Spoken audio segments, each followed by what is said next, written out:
The words you speak this morning are shaping your future. I want you to pause and let that truth settle into your spirit. Every syllable, every declaration, every whisper that leaves your lips carries a creative force that moves unseen energies into action. Most people rise in the morning and speak words carelessly, unaware that they are already planting seeds for tomorrow's harvest. They say, "I'm so tired. I don't know how I'll make it today. Nothing ever works out for me." And then they wonder why life feels heavy, why opportunities seem scarce, why peace feels out of reach. But spiritual law is exact. It is not mocked, nor does it fail. What you speak today, you will see tomorrow. Your words are not mere sounds, they are divine commands. When you speak, you are writing instructions to the universe. You are shaping your experiences, inviting either favor or fear, blessing or burden, peace or chaos. Your words are seeds, and every seed you plant must grow. There is no neutral speech. Everything you say is either bringing life or bringing death into your circumstances. This is why Scripture declares, life and death are in the power of the tongue. It is not poetry, it is law. You are a creator, and your greatest tool is your voice. As you begin your day, I want you to see your words as spiritual keys. Some keys unlock blessings and miracles, and some lock you into cycles of struggle. If you rise each day and speak fear, doubt, and lack, you will open doors to those very things. But if you wake up and speak faith, gratitude, and abundance, you will unlock blessings faster than you imagined. There is no delay in spirit. Spirit responds to the voice of faith. Heaven listens to the sound of belief. Angels are dispatched when you declare words aligned with truth. I have seen this law at work countless times. I have watched people rise from despair to joy simply by changing their words. I have seen financial doors open when someone stopped saying, "I can't afford this," and began declaring, "Divine supply meets every need." I live in a universe of endless abundance. I have seen health restored when a person stopped rehearsing sickness and started speaking life. I am whole. I am vibrant. The life of God flows through me now. The moment you shift your language, you shift your future. Most people live in reaction, describing what they see rather than creating what they desire. But you are not called to be a victim of circumstance. You are called to be a creator under divine law. You have been given the power to speak things into existence. Your word is your wand. It has the authority to shape matter, to call forth opportunities, to rearrange the very fabric of your life. What you speak today will not merely influence your mood. It will architect your tomorrow. So I ask you this morning, what are you planting? Are your words planting weeds of worry or seeds of faith? Are you cursing your own life without realizing it? Every time you say, "I'm always unlucky," life simply agrees. Every time you say, "I'm so broke," the universe responds, "Very well." But when you say, "I am divinely prospered. Everything I need comes to me quickly and easily," you activate a spiritual law that cannot be broken. Life then rearranges itself to match your words. I am here to tell you today that your words are not powerless. They are living forces, they are containers of energy, carrying either faith or fear. If you want to see miracles, you must first speak them. If you want to live in abundance, you must declare abundance. Do not wait for circumstances to change before you speak differently. speak differently, and your circumstances will change. This is the key most people overlook. You do not describe your life, you design it. As you begin this day, I challenge you to guard your tongue like a precious treasure. Let every word you speak be filled with life. Speak health, speak wealth, speak protection, speak favor. Say out loud, "This is a day of blessings. Everything I need flows to me under grace. I walk in divine order, guided and protected every step of the way." Watch how quickly things begin to shift. Your words are your greatest spiritual currency. Use them wisely. Today, choose to speak only those things you desire to see. Plant seeds of faith and abundance, and your life will bloom accordingly. This is your power, your divine inheritance, and your invitation. Use your words to create the miracle-filled day you deserve. Before I guide you into today's affirmations and teachings, I want you to understand who I am and why these words carry power. I am Florence Scovel Shinn, and my life's work has been to reveal to men and women the laws of spirit, the laws that govern health, wealth, success, and happiness. I am not here to give you empty platitudes or shallow encouragement. I am here to teach you divine law, a law as exact as mathematics, a law that never fails when applied correctly. And that law says, your life is a reflection of your words, your thoughts, and your unwavering faith. Years ago, I discovered a truth that would change my entire existence. Everything in life begins in the unseen. Every home you live in, every dollar you spend, every opportunity that crosses your path was once invisible. It was once only an idea, a thought, a spoken word. The visible world is only the picturing of the invisible. If you want to change your life, you must first change the unseen patterns within yourself, your thoughts, your beliefs, and most importantly, your words. For words are not idle expressions, they are the building blocks of your destiny. In my book, The Game of Life, and How to Play It, I wrote that life is not a battle, it is a game, and like every game, it has rules. Most people live in confusion and struggle because they do not know the rules. They move through life blindly, speaking words of fear, expecting failure, and attracting chaos. But those who learn the rules, those who learn to harness the power of their words, their thoughts, and their faith, find that life becomes a masterpiece. They do not live by luck, they live by law. One of the greatest truths I teach is this: your word is your wand. You have been given the power to speak things into existence, to create order out of chaos, to summon abundance out of lack. When you speak with authority, when your words are backed by faith, heaven itself responds. The angels hear your voice, and unseen forces move to bring your words to pass. But the opposite is also true. Words of fear, doubt, and defeat create more of the same.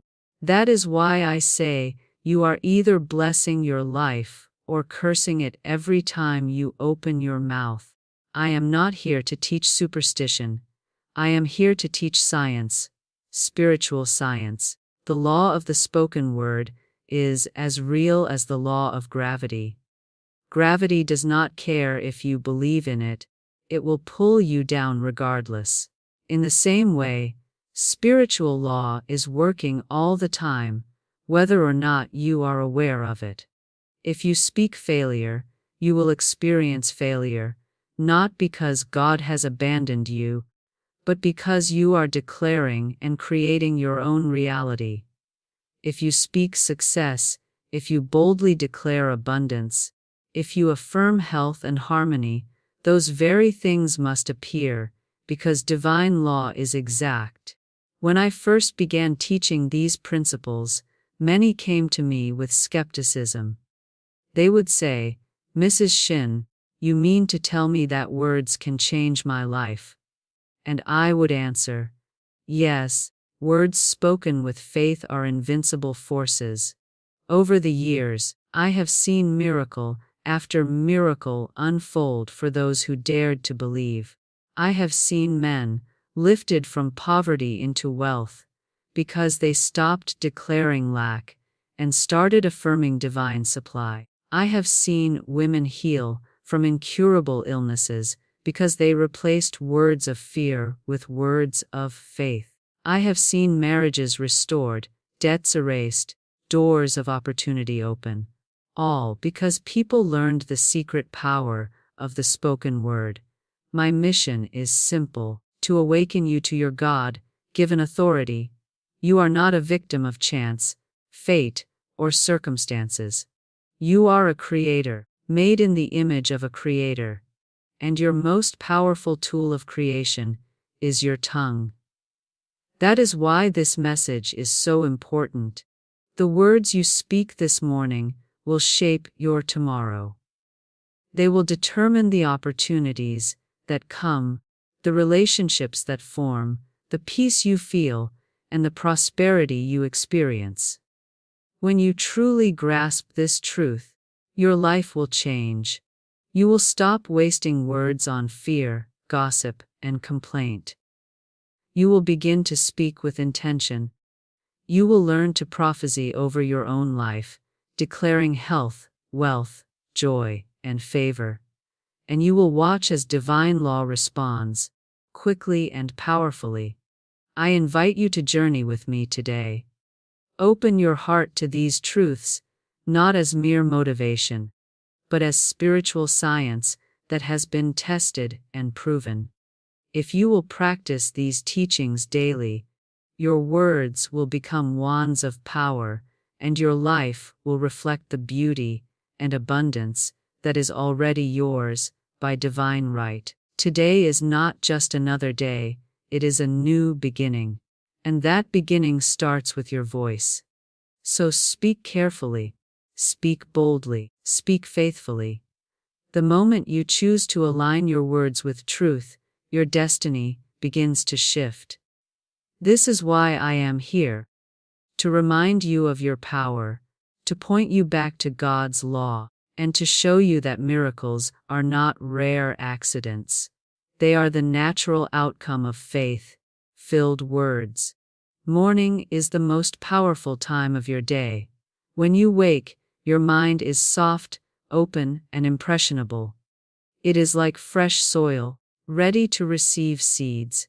The words you speak first thing in the morning are those seeds, and they will determine the kind of day you live, and, more importantly, the future you create. Most people rise and start speaking fear, stress, and doubt without realizing that they are programming their day with these very vibrations. They say, "I'm exhausted already," or "I'm so worried about what's ahead." These words are not harmless. They are blueprints, sending instructions to the subconscious mind and the universe itself. Morning sets the tone for everything that follows. When you speak blessings as soon as you wake, you align yourself with divine order. You create a vibration that calls forth peace, prosperity, and favor before you even step outside your door. But when you start your day with negative speech, you invite chaos before your feet even hit the floor. This is not superstition, this is spiritual law. Your subconscious mind is most open in the first hour of your day, and whatever words you speak during this time will sink deep into your heart and begin shaping your reality. Think of it like a garden. If you plant weeds early in the morning, those weeds will grow all day, and by evening, you will be surrounded by them. But if you plant flowers, words of faith, truth, and gratitude, those will bloom and create beauty throughout your day. The same sun that grows weeds also grows roses. The difference is in the seed. Morning words are seeds, and you decide whether your day is a garden of blessings or a tangle of problems. I once worked with a man who told me that every morning, his first words were, "Another terrible day ahead." He had no idea that this habit was programming his life. He carried that expectation everywhere he went, and life simply obeyed his words. I asked him to try something new for 1 week. Before even getting out of bed, he was to say, "Today is a day of miracles. I am divinely guided, protected, and blessed." At first, he laughed and said it felt foolish. But after 3 days, he noticed something extraordinary. He felt calmer, opportunities flowed more easily, and even strangers treated him with unexpected kindness. The words he spoke in the morning shifted his entire vibration, and life responded. This is why I urge you to treat your mornings as sacred. The first words you speak should not be careless chatter, they should be spiritual declarations. The world is full of noise, and once you step into your day, distractions will try to pull your attention in every direction. But when you take those first moments to speak life, you anchor yourself in truth. You enter your day not as a victim of circumstances, but as a co-creator with God, commanding your life to align with divine order. Your mornings are a spiritual reset. No matter what happened yesterday, no matter what challenges you faced last night, every sunrise brings a new opportunity to speak differently and create differently. The Spirit of God is always fresh. His mercies are new every morning. When you open your mouth at dawn and declare, "This is a day of blessings, favor, and miracles," you are activating spiritual law. The universe responds to faith-filled words, and your day bends itself to match your declaration. Do not underestimate the power of this habit. Most people think their day happens to them, but I say your day begins in you. If you begin with gratitude, you will see more to be grateful for. If you begin with fear, you will see more to fear. Spiritual law is exact. It gives you more of what you focus on and speak. That is why morning affirmations are not optional for those who wish to live in abundance. They are essential. Let your first words each morning be words of victory. Say, "I am divinely guided today. Everything I need flows to me easily. I am surrounded by love, protected by grace, and supplied by heaven." Speak these words even if you feel tired, even if fear is whispering in your ear. Speak them with authority, because spiritual law does not move by feelings, it moves by faith. The moment you declare truth, you override fear. If you want to transform your entire life, start by transforming your mornings. Stop reaching for your phone as soon as you wake. Stop speaking complaints before you've even gotten out of bed. Instead, take a breath, close your eyes, and align your heart with spirit. Then open your mouth and speak blessings. Do this for 7 days, and you will notice a shift. Do this for 30 days, and your life will begin to change dramatically. The morning is your chance to reset the energy of your life. Use it wisely. If you speak life at sunrise, you will walk through your day with peace, favor, and strength. Doors will open that no man can shut. Problems will dissolve before they reach you. People will be drawn to bless you, because your words will have created an atmosphere that attracts good. This is why I say, the most important words you speak all day are the ones you speak first. Treat your mornings as holy ground, for in them lies the blueprint of your destiny. There is a law that governs life, and once you understand it, you will never again feel powerless.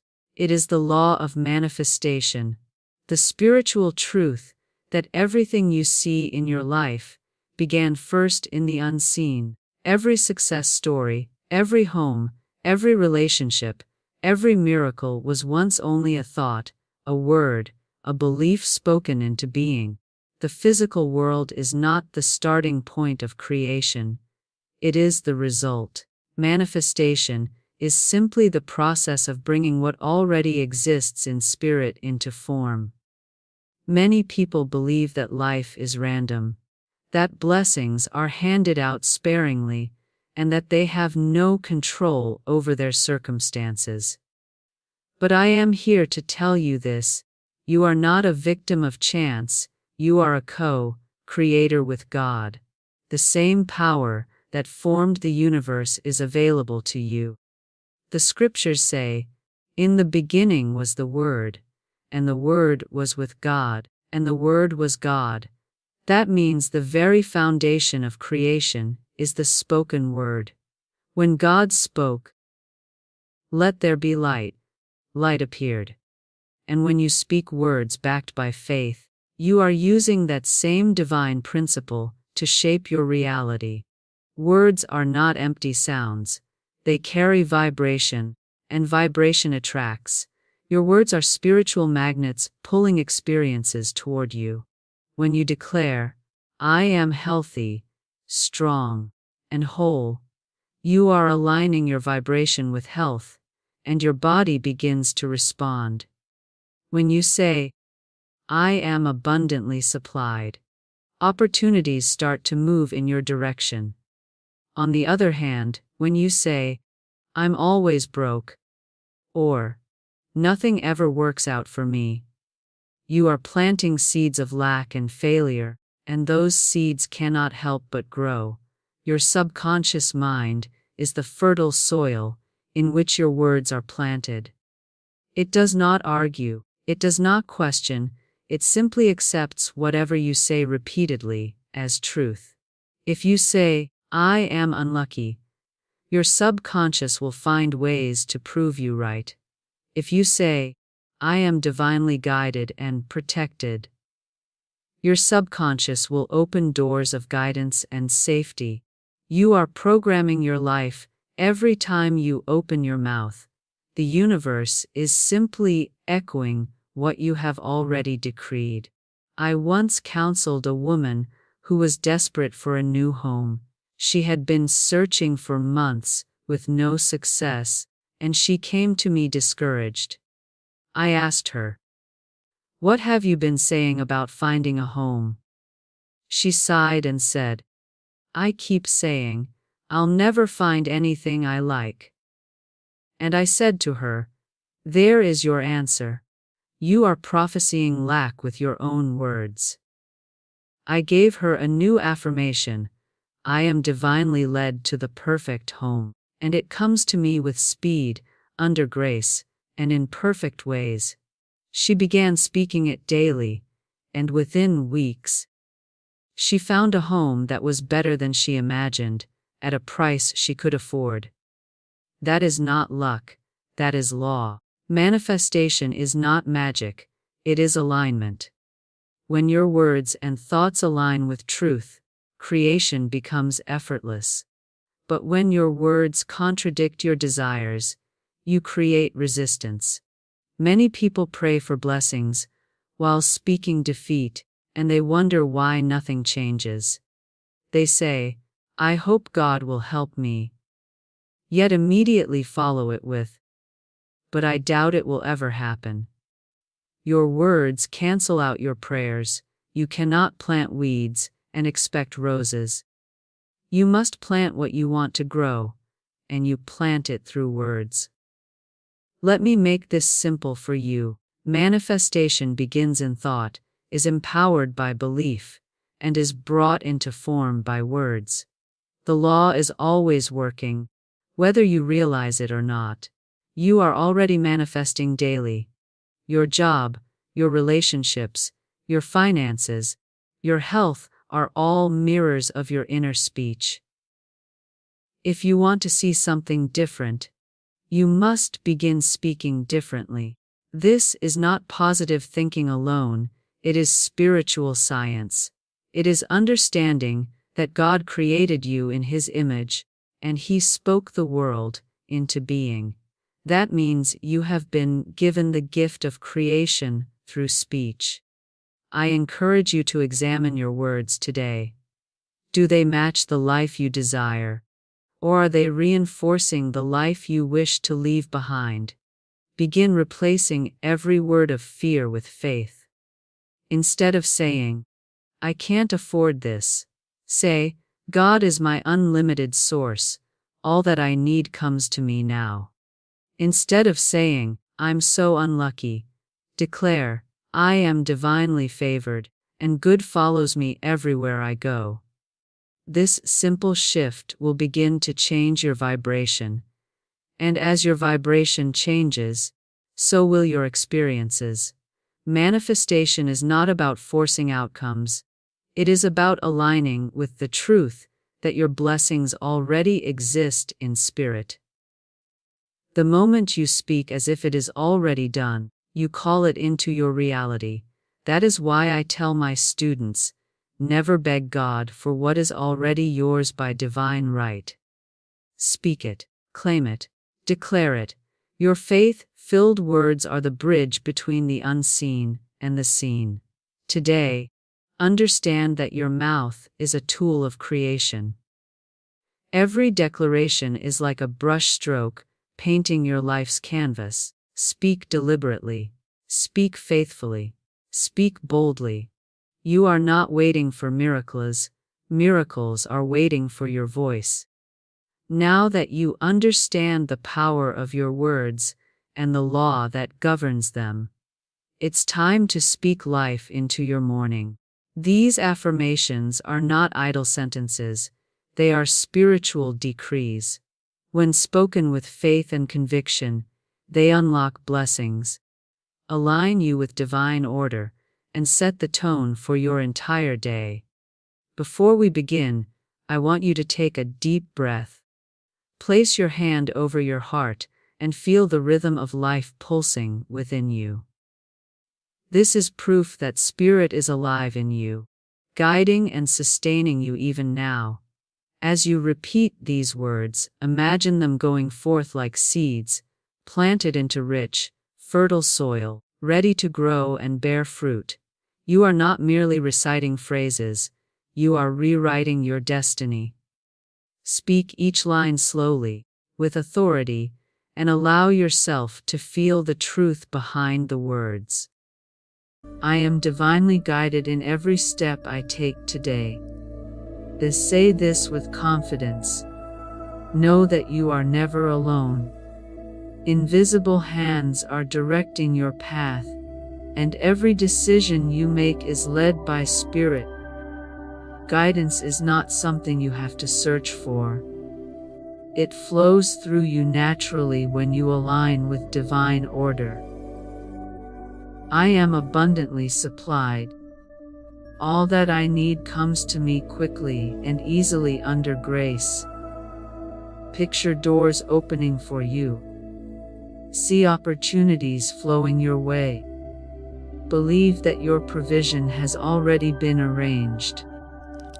This affirmation is a key that unlocks the storehouses of heaven, reminding you that God's supply is infinite and ever-present. I am strong, healthy, and filled with divine energy. Speak this even if your body feels weak. Your words carry healing power.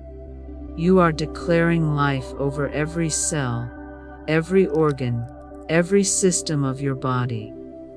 Health is your birthright, and by speaking it, you allow the life of God to flow through you. I walk in perfect peace today, no matter what comes. See yourself moving through your day with calm assurance, no longer tossed by fear or worry. Peace is not the absence of problems, it is the presence of God within you. This affirmation seals your day in protection and calm strength. Everything I touch today prospers and succeeds. And say this boldly. Speak it over your work, your family, your finances, and every interaction you have. Prosperity is not luck, it is law. When you speak this affirmation, you charge your day with success and expectation. I am surrounded by love, favor, and kindness everywhere I go. Feel this as truth. Imagine every person you meet treating you with grace, every door opening easily, every situation bending in your favor. You are creating an atmosphere that draws kindness and opportunity like a magnet. This is a day of miracles, blessings, and divine surprises. They allow yourself to expect the unexpected. Believe that today is not ordinary.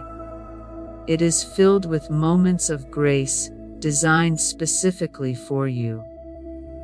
When you speak this, you give heaven permission to astonish you with goodness. Now pause for a moment and let these words sink in. Close your eyes and picture yourself walking through your day carrying this energy. See your body radiating health. See your home filled with peace.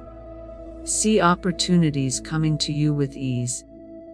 Your words have already gone out into the universe, and the law of God is already at work, arranging every detail in your favor. Affirmations are not magic.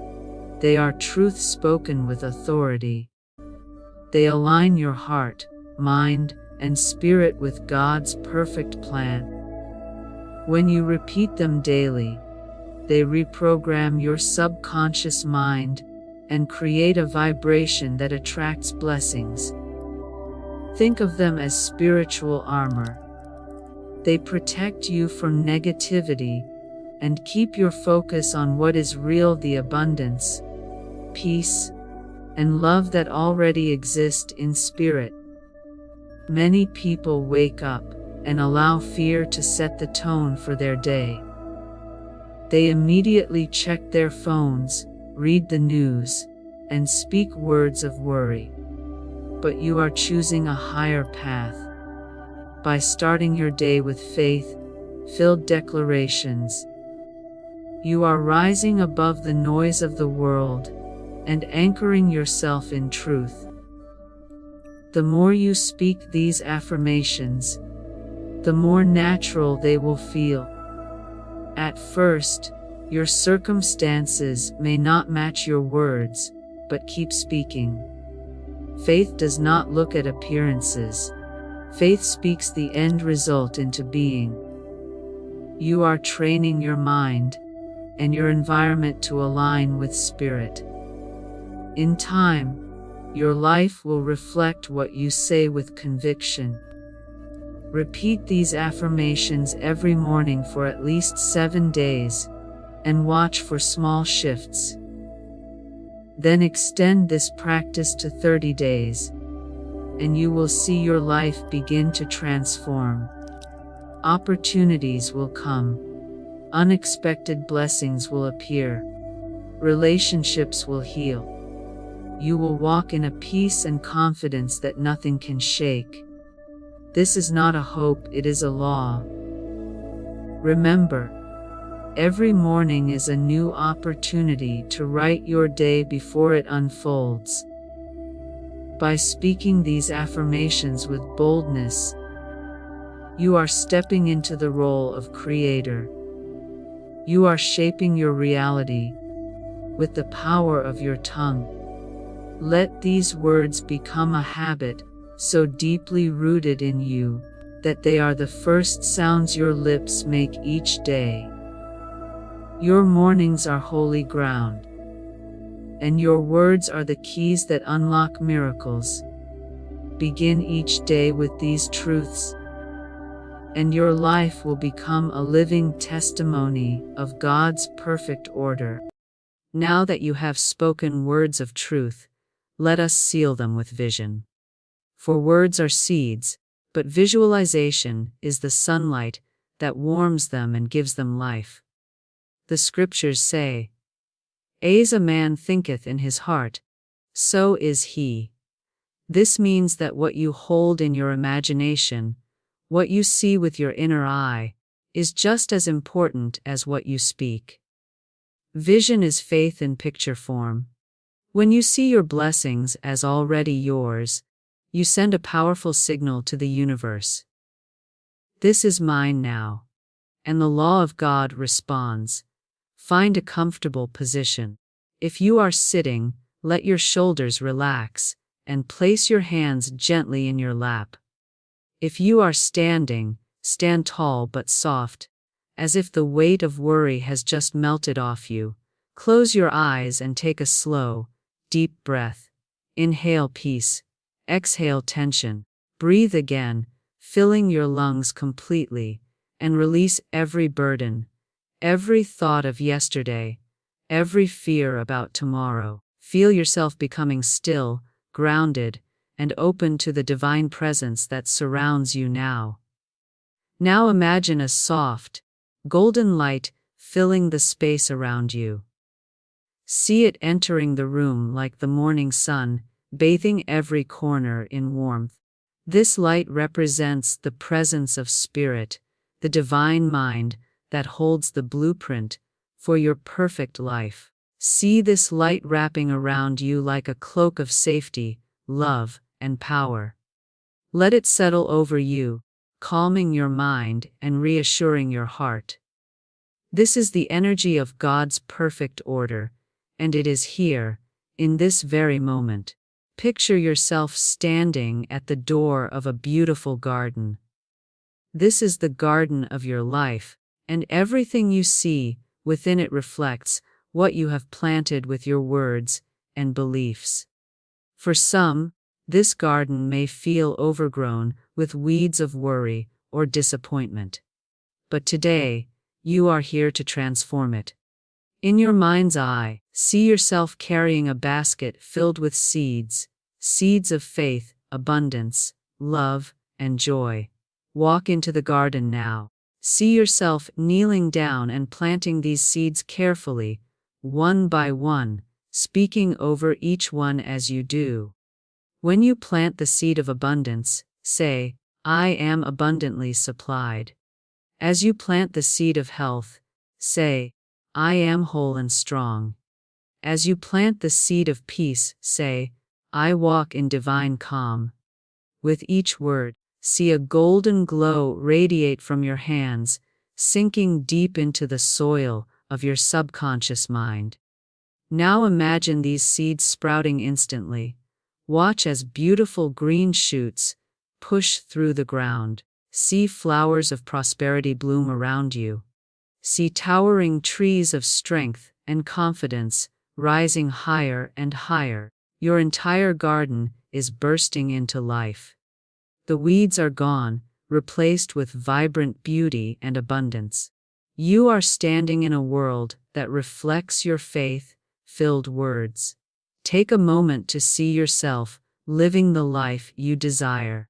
If you are believing for financial supply, see yourself opening letters of unexpected blessings or holding your bank statement with gratitude. If you are believing for health, see yourself strong, moving with energy, glowing with life. If you are believing for love, picture yourself surrounded by warm, joyful relationships. Let these visions be vivid and real. Feel them as if they are happening right now, because in spirit, they already are. Now imagine yourself walking through this garden with confidence. The same golden light that filled the room earlier now pours down from heaven, illuminating every step. You are not striving, You are not begging. You are simply receiving. Everything you desire is flowing toward you with ease, because you are aligned with divine law. The garden of your life is thriving because you are planting truth daily. Breathe in deeply again. As you exhale, whisper softly, "Thank you, Spirit."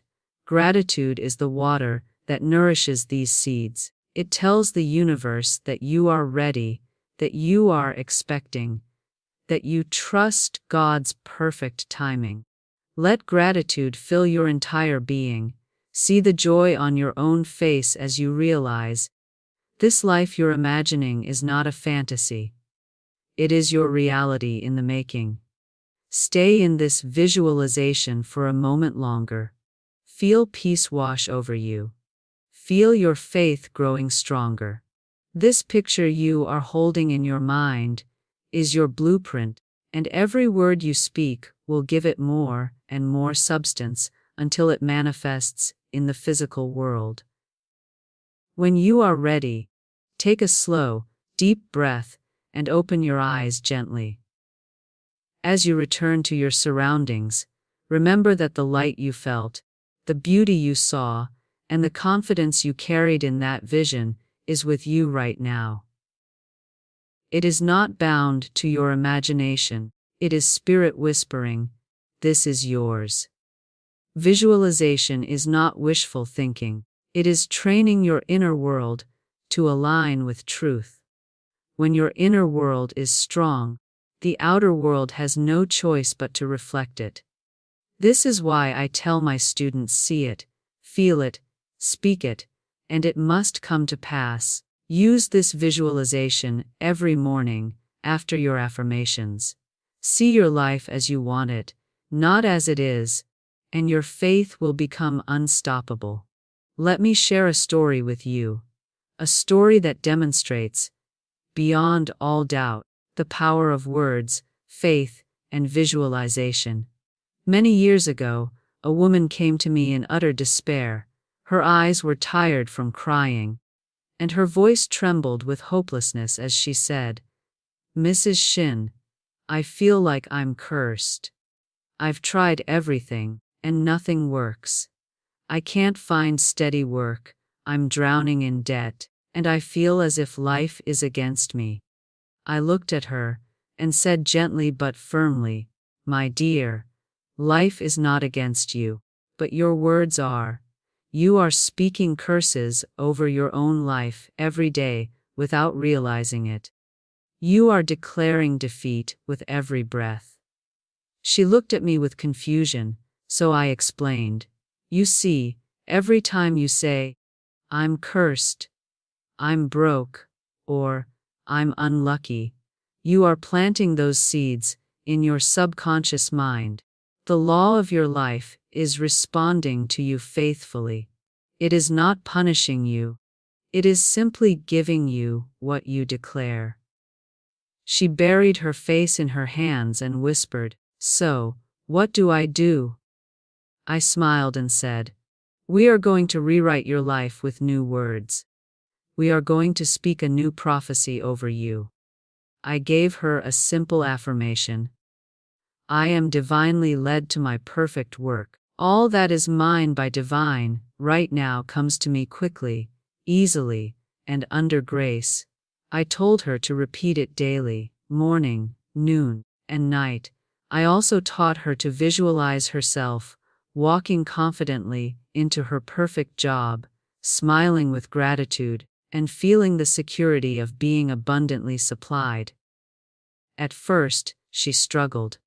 Her old thoughts would creep in, and doubt would whisper, "This is silly. Words can't change your life."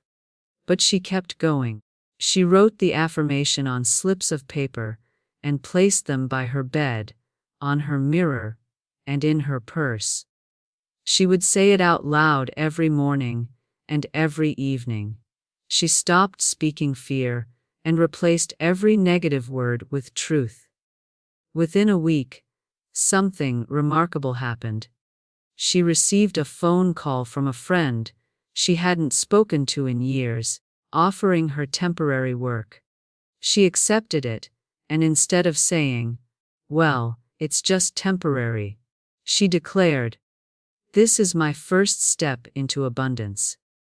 2 weeks later, while working at that temporary job, she met someone who connected her to a permanent position, one that matched her skills perfectly and paid far more than she'd earned before. But that was only the beginning. As she continued to speak her affirmations daily, her life began to shift in other ways. She received unexpected checks in the mail. Her relationships improved. She even noticed her health getting better because she no longer woke up heavy with dread. She woke up expectant and filled with hope. When she returned to see me months later, she was unrecognizable, not just because her circumstances had changed, but because her energy had shifted. She stood taller, her voice was clear, and her face glowed with confidence. She said, "Mrs. Shinn, it feels like I stepped into another world. The old me is gone." I said, "That world was always there. You simply aligned yourself with it through your words and your faith." Her story is a perfect example of how the law of the spoken word works. You see, many people pray for miracles but speak defeat. They visualize blessings but declare lack. This creates resistance.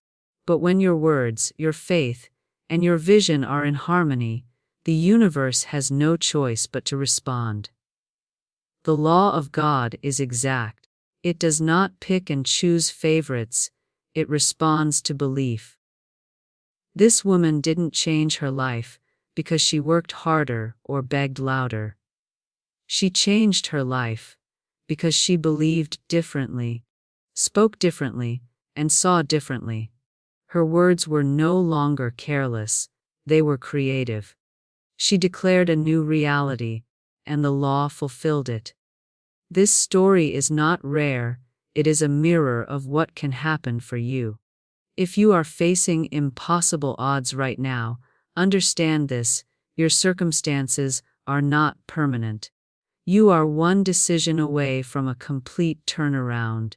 That decision is to take control of your words and speak only those things that align with truth. The same spiritual law that worked for this woman is working for you right now. Every word you speak is a seed. Every vision you hold is a blueprint. The moment you stop rehearsing fear and start declaring faith, your life will begin to shift. People will come into your life unexpectedly. Opportunities will appear out of nowhere. Solutions will rise to meet you. But they will not come because you begged for them. They will come because you spoke them into being and believed they were already yours. I share this testimony so you know this teaching is not theory. It is not wishful thinking. It is truth that has been proven over and over again. Speak life, and life will answer. Speak abundance, and abundance will come. Speak peace, and chaos will fade. Your voice is powerful, and your words carry divine authority. Use them today, and your life will become a testimony too.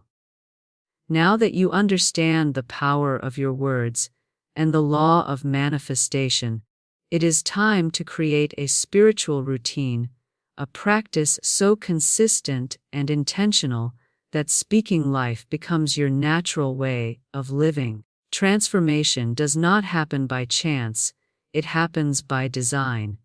And that design begins with your voice. Just as an athlete trains their body daily to build strength, you must train your tongue to speak faith until it becomes instinctive. Your words are not meant to be careless. They are creative tools, spiritual instruments that shape your reality moment by moment. If you will commit to this daily speech practice, you will notice a shift in your energy, your opportunities, and your entire life. This is not a ritual, it is spiritual science. The more consistent you are, the faster you will see results. Here is a simple yet powerful 3-step routine. Step 1. Morning declarations. Start the day in alignment. The first hour of your morning is the most important part of your day because your subconscious mind is like soft clay, ready to be molded.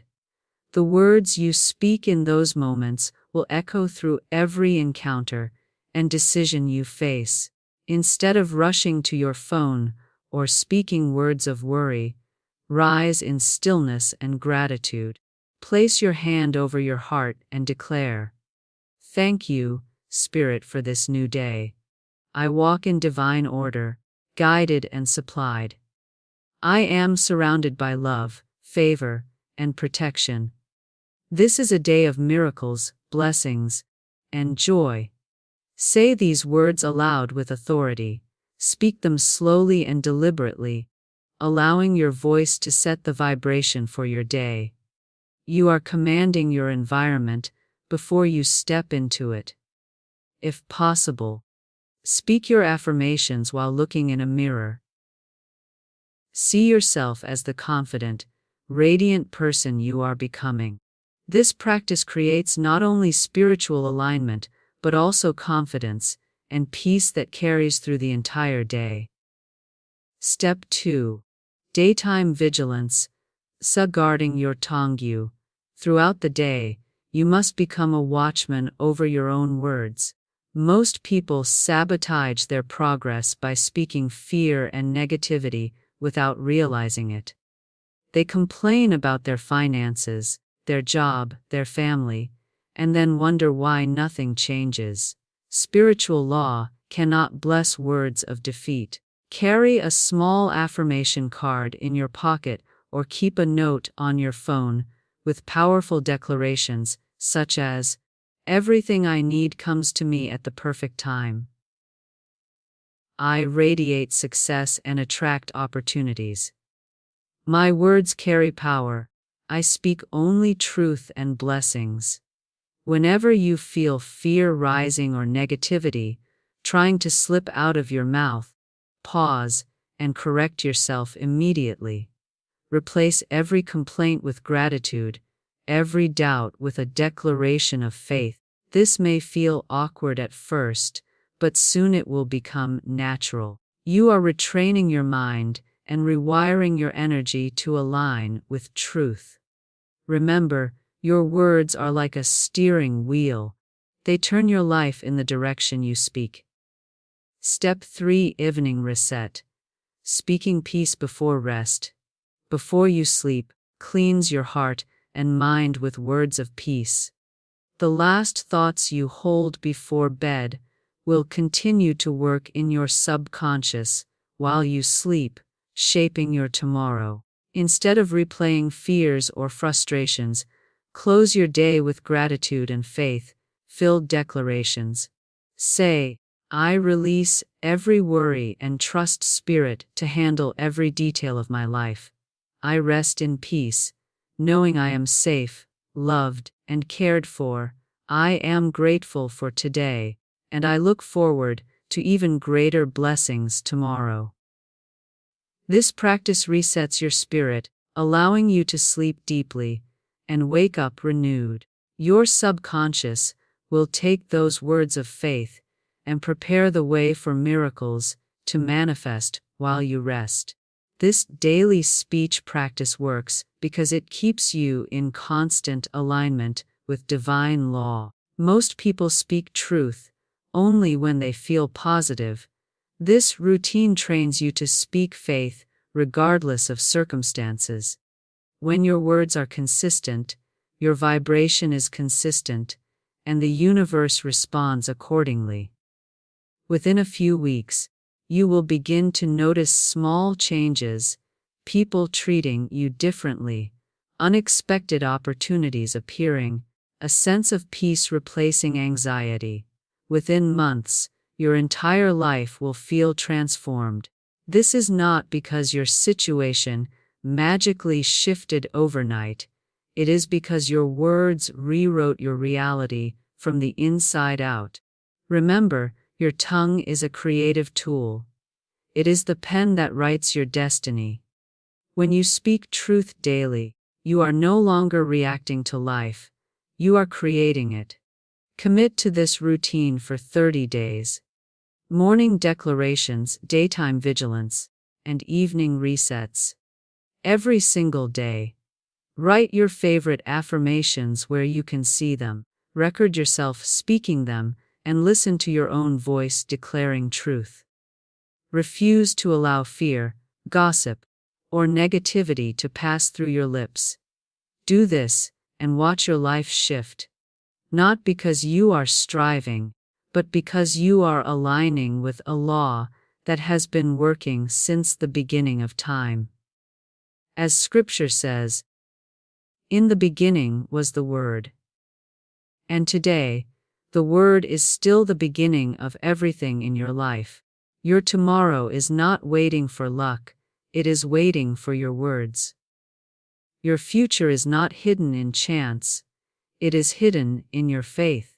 Right now, in this very moment, you are holding the keys to everything you have prayed for. Those keys are not buried in some distant land or locked in the hands of others. They are in your mouth.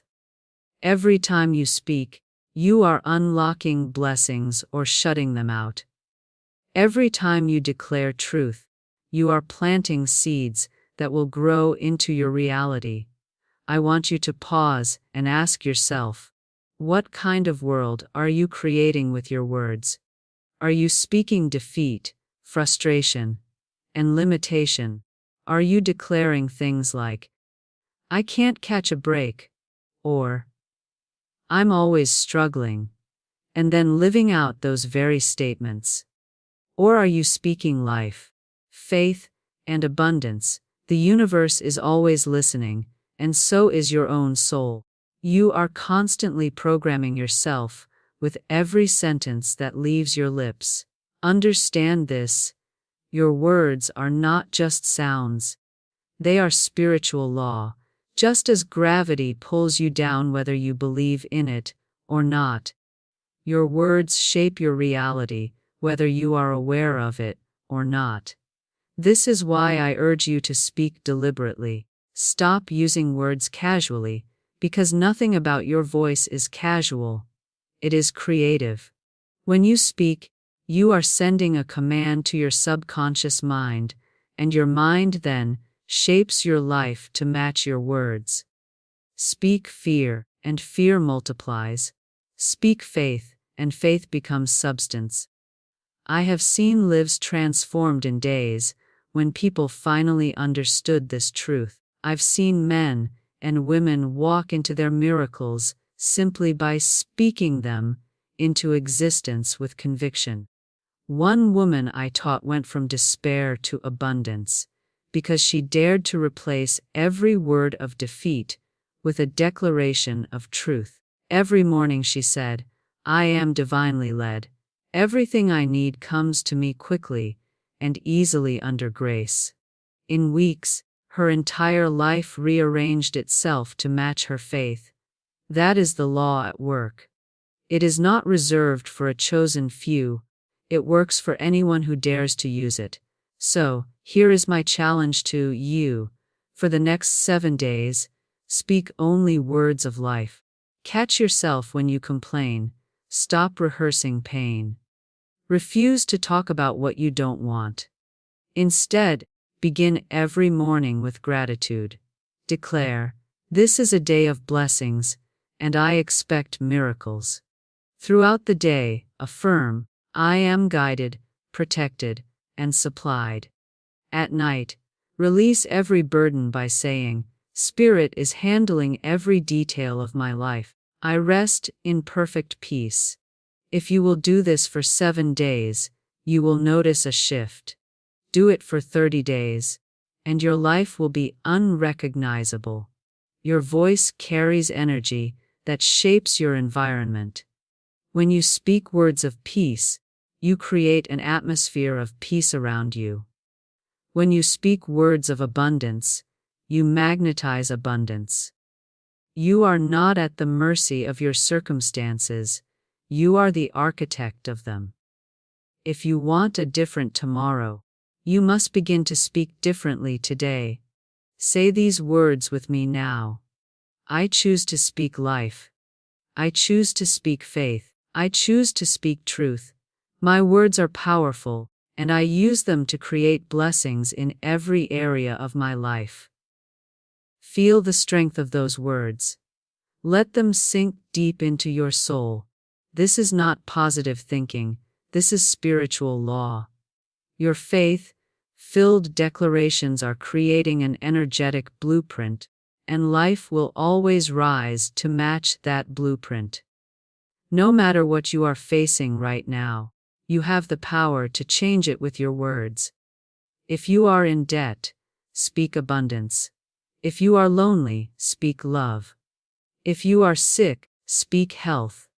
Do not wait for circumstances to improve before you open your mouth. Open your mouth now and declare your victory.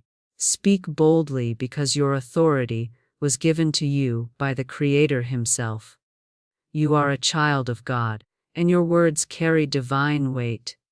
Today is the day to step into your power. No more careless words.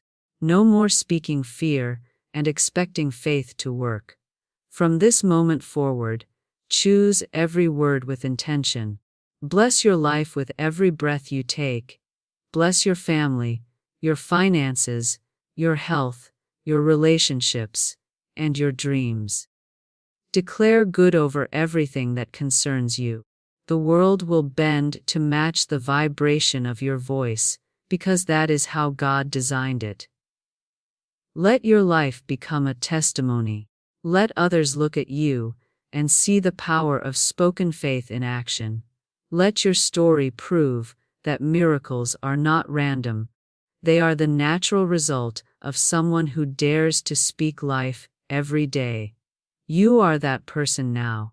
You are stepping into alignment with a law that cannot fail. So I leave you with this charge: speak boldly. Speak faithfully. Speak as if everything you desire is already yours. Because in spirit, it already is. And as you continue to speak life, your tomorrow will bloom with blessings, peace, and miracles beyond your imagination.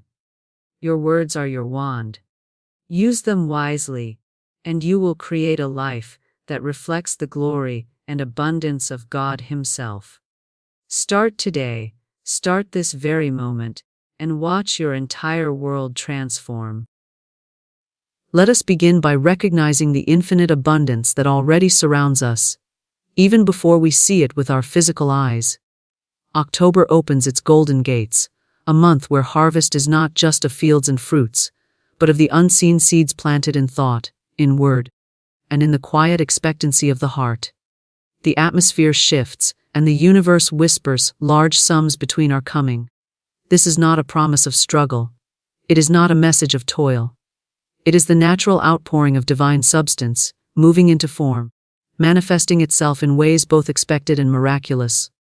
When we hear large sums, let us not think only of coins or paper, but of every form of increase. Prosperity in finances, yes, but also in friendships, in opportunities, in health, in love. For the law of increase knows no limitation. It is impartial, it is exact, and it responds instantly to the words spoken with faith. October is the bridge between the green abundance of summer and the quiet rest of winter. And in this bridge, hidden treasures flow. Many look at the falling leaves and see only an ending, but the awakened soul knows the truth. The leaves fall to make way for richer soil, deeper roots, and a greater harvest. So it is with us. What may appear as loss is but preparation for larger sums that are on their way, moving in the unseen currents of divine order. When we say, large sums between are coming, we affirm that our good cannot be delayed, denied, or diminished. The supply is already in place. The unseen warehouse of spirit is bursting with all that is ours by right of consciousness. It comes through channels visible and invisible. It comes through ideas that flash like lightning, through doors that swing open, through people we did not expect, through circumstances arranged with mathematical precision. We need only to declare it, accept it, and prepare room to receive it. October asks us, are you ready? Have you cleared the clutter of doubt? Have you swept aside the shadows of fear? For where doubt resides, there is no room for the new sums that press to come forth. Large sums cannot be housed in a vessel too small, too filled with yesterday's worries. Let us expand, let us stretch the imagination. Let us dare to believe in sudden, glorious increase. The law is simple: what you prepare for, you draw in. Prepare for large sums and large sums appear. Speak it in the morning. October brings large sums between. Speak it at night. My good is flowing to me now in perfect ways. Speak it when appearances deny it, for appearances are but passing phantoms, and the truth is eternal substance. October is not a waiting room, it is a delivery room. Something is being born. Large sums are not far away, they are between the seen and unseen, between thought and manifestation, between word and world. They are already on the way, carried on currents of spirit, seeking the open heart, the expectant soul. The mind that dares to affirms. This is my month of increase, and nothing can stop it. October is a season of unseen harvest and divine increase. To understand this, one must first step away from the narrow view that harvest belongs only to farmers' fields, or the cycles of nature that yield fruit and grain. Harvest is a spiritual law, as constant as the rising sun, and it moves through every life, through every thought, and through every word spoken with belief. The month of October carries a vibration of completion and fulfillment. The air turns crisp, the days shorten, and the natural world reveals a deeper rhythms. What was once unseen beneath the soil now comes forth, ready to be gathered. Just as the earth answers the seasons, the human spirit answers divine timing. What is reaped is always born of what has been sown. Even if the sowing happened long ago, in moments that seemed small, in whispers of intention, in choices made almost unconsciously. When we call October a season of unseen harvest, it reminds us that the richest fruits do not always appear in obvious places. The unseen harvest is the unfolding of prayers long spoken, the arrival of answers that have traveled invisibly, the increase that begins in the invisible realms before stepping into the visible. Faith teaches us that the unseen is often the most real, for all form begins as formless substance. Just as a seed germinates beneath the soil where no eye can follow, so too do the seeds of thought, affirmations, and inner conviction sprout in silence, hidden from the surface view, until the perfect season brings them forth in manifestation. October announces that this is the season when unseen efforts, unseen prayers, unseen alignments, and unseen preparations reveal themselves in the tangible world. Divine increase operates under law, and law cannot be broken. The earth never fails to turn on its axis, the tides never fail to answer the pull of the moon, and so it is with the law of harvest. What one has sown in consciousness, whether of faith, expectancy, generosity, or praise, must return multiplied. October serves as the reminder that this law is at work, and the returns may not always come from the same place where the seeds were sown. A kind word offered in the past may return as unexpected financial blessing. A moment of forgiveness may come back as a new door opened in career or opportunity. The unseen harvest is not bound by the rules of human logic, for divine increase flows through infinite channels. October becomes the month where doors open, seemingly of their own accord, where long blocked paths are suddenly clear, and where the heart feels the vibration of more before the eyes can see it. When we speak of divine increase, it is not to say that October suddenly invents abundance, for abundance is eternal and ever-present. Divine increase is the movement of that eternal substance into visible, usable, practical form. It is not the creation of something new, but the unveiling of what was already stored, waiting for the right alignment to be revealed. Increase is the nature of spirit. Life multiplies, expands, and overflows, just as the harvest of one seed of corn becomes hundreds of kernels. the law of increase assures us that one right thought held in faith produces more than its measure. One right word spoken in conviction returns with multiplied force. One act of gratitude unlocks a river of more to be grateful for. October is the season when this multiplication quickens, when the unseen harvest ripens, and when divine increase presses to reveal itself. To live in harmony with this truth, one must cultivate expectancy. Expectancy is the open hand, the prepared storehouse, the vessel that knows without question that what was planted will come forth. Too often the unseen harvest is delayed because the soil of thought is hardened with doubt, with fear, with the belief that supply is limited or controlled by circumstances. But October teaches that circumstances are not the cause, they are only the result. Divine increase does not ask permission from appearances. It flows through them, around them, and beyond them. The unseen harvest is never hindered by what the eyes can see, because it is rooted in a law greater than appearances. Consider how nature itself models this truth. The tree does not worry whether the season will bring its fruit. It stands rooted, it draws nourishment, it trusts the unseen processes within its branches and leaves. And when the time comes, the fruit appears effortlessly, without strain. In the same way, October calls each soul to trust the unseen processes already at work, to know that divine increase has been silently preparing, arranging, multiplying in ways beyond imagination. The fruit will appear because it must, not because one strives to make it appear, but because law guarantees the return of what has been sown. The unseen harvest also teaches patience. Seeds are never planted and harvested in the same breath. There is always a season of waiting, of unseen growth, of silent expansion beneath the surface. Many lose faith in this waiting season, believing that nothing is happening. Yet October reveals that much has been happening all along, hidden from the surface view, preparing for the sudden moment of manifestation. This suddenness is not random. It is the flowering of unseen labor, unseen faith, unseen order that has been building quietly, ready to reveal itself when the soil and the season align. Divine increase often arrives like a surprise, but it is never an accident. It is the natural outworking of the unseen harvest finally stepping into sight. October, then, is more than a month in the calendar. It is a symbol, a reminder that every cycle of life carries a season of manifestation, a season of gathering, a season when what was invisible becomes visible. To call it a season of unseen harvest and divine increase is to affirm that what has been prepared in silence is ready to show itself in substance.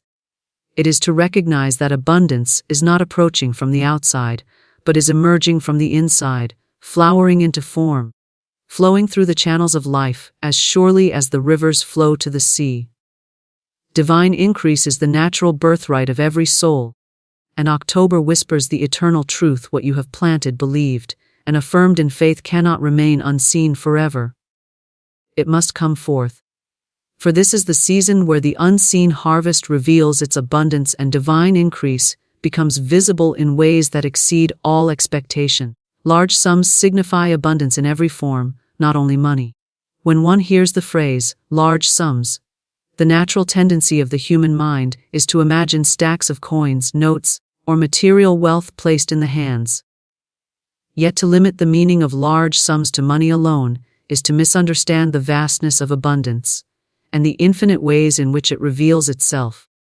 Large sums represent the overflowing of life itself, the multiplication of blessings, the increase of all things that bring joy, freedom, and fulfillment. To confine them to money is to confine spirit, and spirit cannot be confined. Large sums can be measures of time gifted back to you. When opportunities align so perfectly that what would have taken years is accomplished in days. They can be the sudden restoration of health, vitality flowing in the body where there was once fatigue or dis-ease. They can be the unexpected gift of friendship, connection, or love appearing just when the heart was ready to receive. Abundance manifests in infinite channels, and large sums describe the volume, the weight, the magnitude of the good that arrives. It is the reminder that good does not trickle in small amounts, it flows in rich, generous supply. Overwhelming the old belief in lack, overturning the thought of limitation, and proving that the universe deals not in pennies but in plenty. When one expects large sums, one must also prepare to see them in forms that stretch the imagination.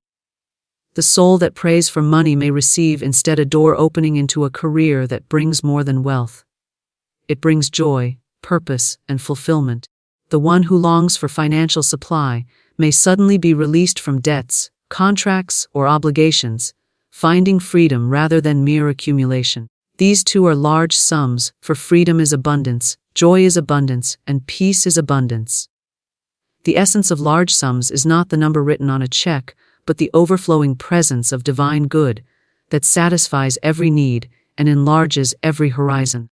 The universe does not measure abundance in currency alone, it measures it in wholeness.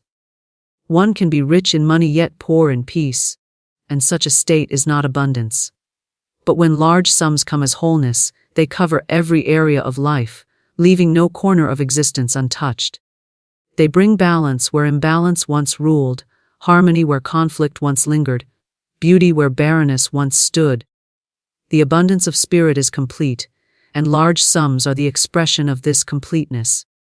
They remind us that no part of life is meant to be starved or lacking, for spirit does not distribute wealth in fragments, but in fullness.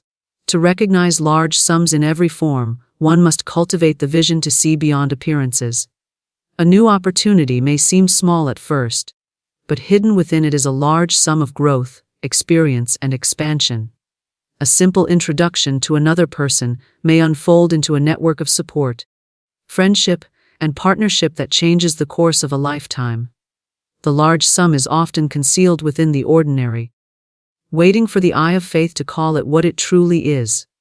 When we declare that large sums are coming, we declare that the universe is pouring into our lives not in drops but in waves, not in fractions but in fullness, not in scarcity but in unmeasured plenty. Large sums also remind us of the law of multiplication. In nature, a single seed does not return a single seed. It returns a harvest multiplied many times over. Likewise, every right thought, every act of kindness, every affirmation of truth is a seed planted in consciousness that must return in multiplied form. The multiplication is the large sum, the divine mathematics that expands beyond human calculation. When money is given, it returns as more than money. It may return as protection, as health, as opportunity. When time is given, it returns as ease, as alignment, as doors that open at the perfect moment. The law of multiplication ensures that nothing given in faith ever returns in the same measure. It comes back pressed down, shaken together, and running over. Abundance in every form means that large sums often arrive in ways that cannot be counted or carried in the hand, but must be felt in the heart. The peace that settles after a season of turmoil is a large sum. The sudden clarity of mind that reveals the next step is a large sum. The presence of beauty, sunlight streaming through leaves, a melody that awakens joy, the laughter of a loved one. These too are sums of abundance, for they enrich the soul and lift the spirit. The universe is always giving in large sums, but it is the consciousness of the receiver that determines whether the gift is recognized or overlooked. To affirm that large sums are not only money is to free oneself from the narrow bondage of material thinking. Money is but one channel, one form, one symbol of supply. True abundance is source itself, and source is infinite. Large sums in health can restore years of life. Large sums in creativity can birth inventions, art, and solutions that change the course of communities. Large sums in wisdom can solve problems that money could never touch. To recognize these is to walk in the awareness that divine increase is unlimited in expression. Large sums also reveal the generosity of the universe. If life were stingy, it would give only enough to scrape by, but life overflows. Rivers do not trickle with a drop. They surge with waters that carve valleys and nourish fields. Trees do not produce a single leaf, they grow forests dense with shade and beauty. Stars do not appear one by one, they flood the sky in uncountable clusters. Everywhere in creation the pattern is clear: large sums, multiplied, overflowing. This is the pattern that applies to every soul, for humanity is not separate from creation but part of it. To live expecting only small measures is to deny the pattern written in the very fabric of existence. Large sums signify a change in consciousness. The mind that once believed in smallness begins to believe in expansion. The heart that once expected only enough begins to expect overflow. The life that once counted only money as wealth begins to see wealth in health, in joy, in freedom, in opportunity. This change in vision opens the door wider, for the universe always answers the level of expectancy. To expect little is to prepare only for little. But to expect large sums in every form is to align with the divine law of increase that has no limit. To walk in the awareness of large sums is to walk with gratitude before the evidence arrives. Gratitude multiplies what is present and calls forth what is unseen. To give thanks for health, even in the smallest measure, is to invite the large sum of vitality. To give thanks for love, even in a single act of kindness, is to invite the large sum of overflowing relationships. Gratitude recognizes abundance in seed form, and thereby prepares for its harvest in multiplied form. Large sums are not a matter of chance. They are the natural outworking of gratitude, faith, and the recognition of Spirit's generosity. Thus, when one affirms that large sums signify abundance in every form, it is an affirmation of freedom, of wholeness, of limitless possibility.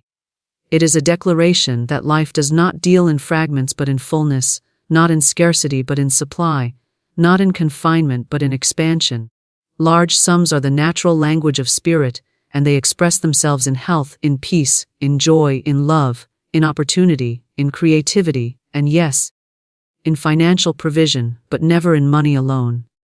They come in the measure of abundance itself, and abundance has no boundaries, no limits, no lack. What appears as loss is preparation for greater gain. To the surface mind, loss often seems final, as though something valuable has been taken away, leaving behind emptiness or lack. Yet in the higher order of life, loss is rarely loss at all. It is transition, movement, and rearrangement, clearing away what no longer serves in order to make space for what is greater. When leaves fall from the trees in autumn, one might call it loss, but it is not so. The falling leaves enrich the soil, nourish the roots, and prepare the tree for the strength it will need in the coming spring. The tree is not diminished, it is being readied. In the same way, what appears as loss in human experience is often the invisible hand of divine order making room for increase, ensuring that the greater harvest can find its place. The principle behind this truth is simple: there is no vacuum in spirit. Where something is removed, something else must take its place. If one has lost a position, an opportunity, or a possession, it is because that space is needed for something more fitting, more expansive, more aligned with the soul's growth. The universe never subtracts without multiplying, never diminishes without preparing to restore in greater measure. The apparent loss is a signpost, signaling that one chapter is closing so that another can begin. To cling desperately to what has been removed is to resist the law of circulation. But to release it in trust is to open the hands wide for the greater gift that is already prepared. Many people misinterpret loss as punishment or misfortune, but in truth, it is often the greatest blessing concealed in disguise. A relationship may dissolve, and in the pain of its departure one may feel abandoned or betrayed.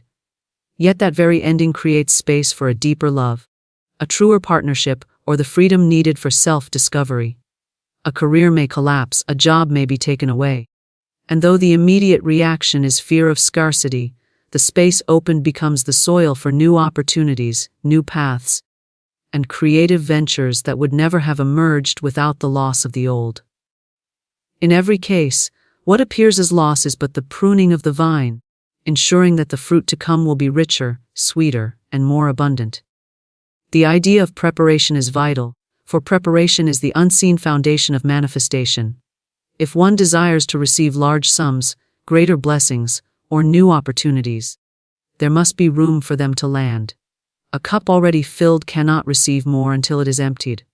Loss, then, becomes a divine emptying. It is the universe saying, "Prepare, for something greater is ready to flow." The human heart may grieve the emptying, for it is natural to feel the sting of release, But faith looks beyond appearances and understands that nothing truly good is ever taken away. What departs is always the shadow of what is meant to come, the lesser form that must step aside so the greater form can take its place. Consider the soil that must be broken before the seed can grow. To the soil, the plow feels like destruction, cutting deep furrows and turning everything upside down. Yet without that disruption, the seed could never be planted, and without planting, there could never be harvest. So it is with loss. It may feel like something has been torn open, but in truth, it is the furrow that makes space for new life. The pain of the process is but the preparation for the joy of increase. The field is not ruined by the plow, it is made fertile. The life is not ruined by loss, it is made ready. To those who walk by sight alone, loss appears cruel. But to those who walk by faith, loss is recognized as part of a higher order. Faith knows that the divine plan is never to diminish, but always to enlarge, never to wound, but always to heal, never to strip away without also clothing in greater abundance. When one door closes, another must open, and often the door that shuts is the very one that has kept the soul from stepping into its true inheritance. The closed door is not an ending, but a redirection, steering the traveler to the greater path that was waiting all along. It is also important to see that loss teaches detachment. When one clings too tightly to possessions, people, or circumstances, the flow of life becomes blocked. Loss gently or forcefully reminds the soul that nothing in form is permanent, and that true security rests not in things but in source. By loosening attachment to the outer, the inner connection with divine supply grows stronger, and through that connection the greater gain arrives. What appeared to be loss has in truth removed the false foundation, so that a solid one can be laid. This is why so many can look back upon seasons of loss and declare that those very moments were the beginning of their greatest growth. Loss also reveals hidden strength. In the absence of the familiar, one discovers resilience, creativity, and capacity that were dormant before. The void left by what has gone calls forth inner resources that might otherwise have remained unused. What appears as loss becomes the crucible in which new strength is forged, and that strength itself becomes a form of gain greater than what was lost.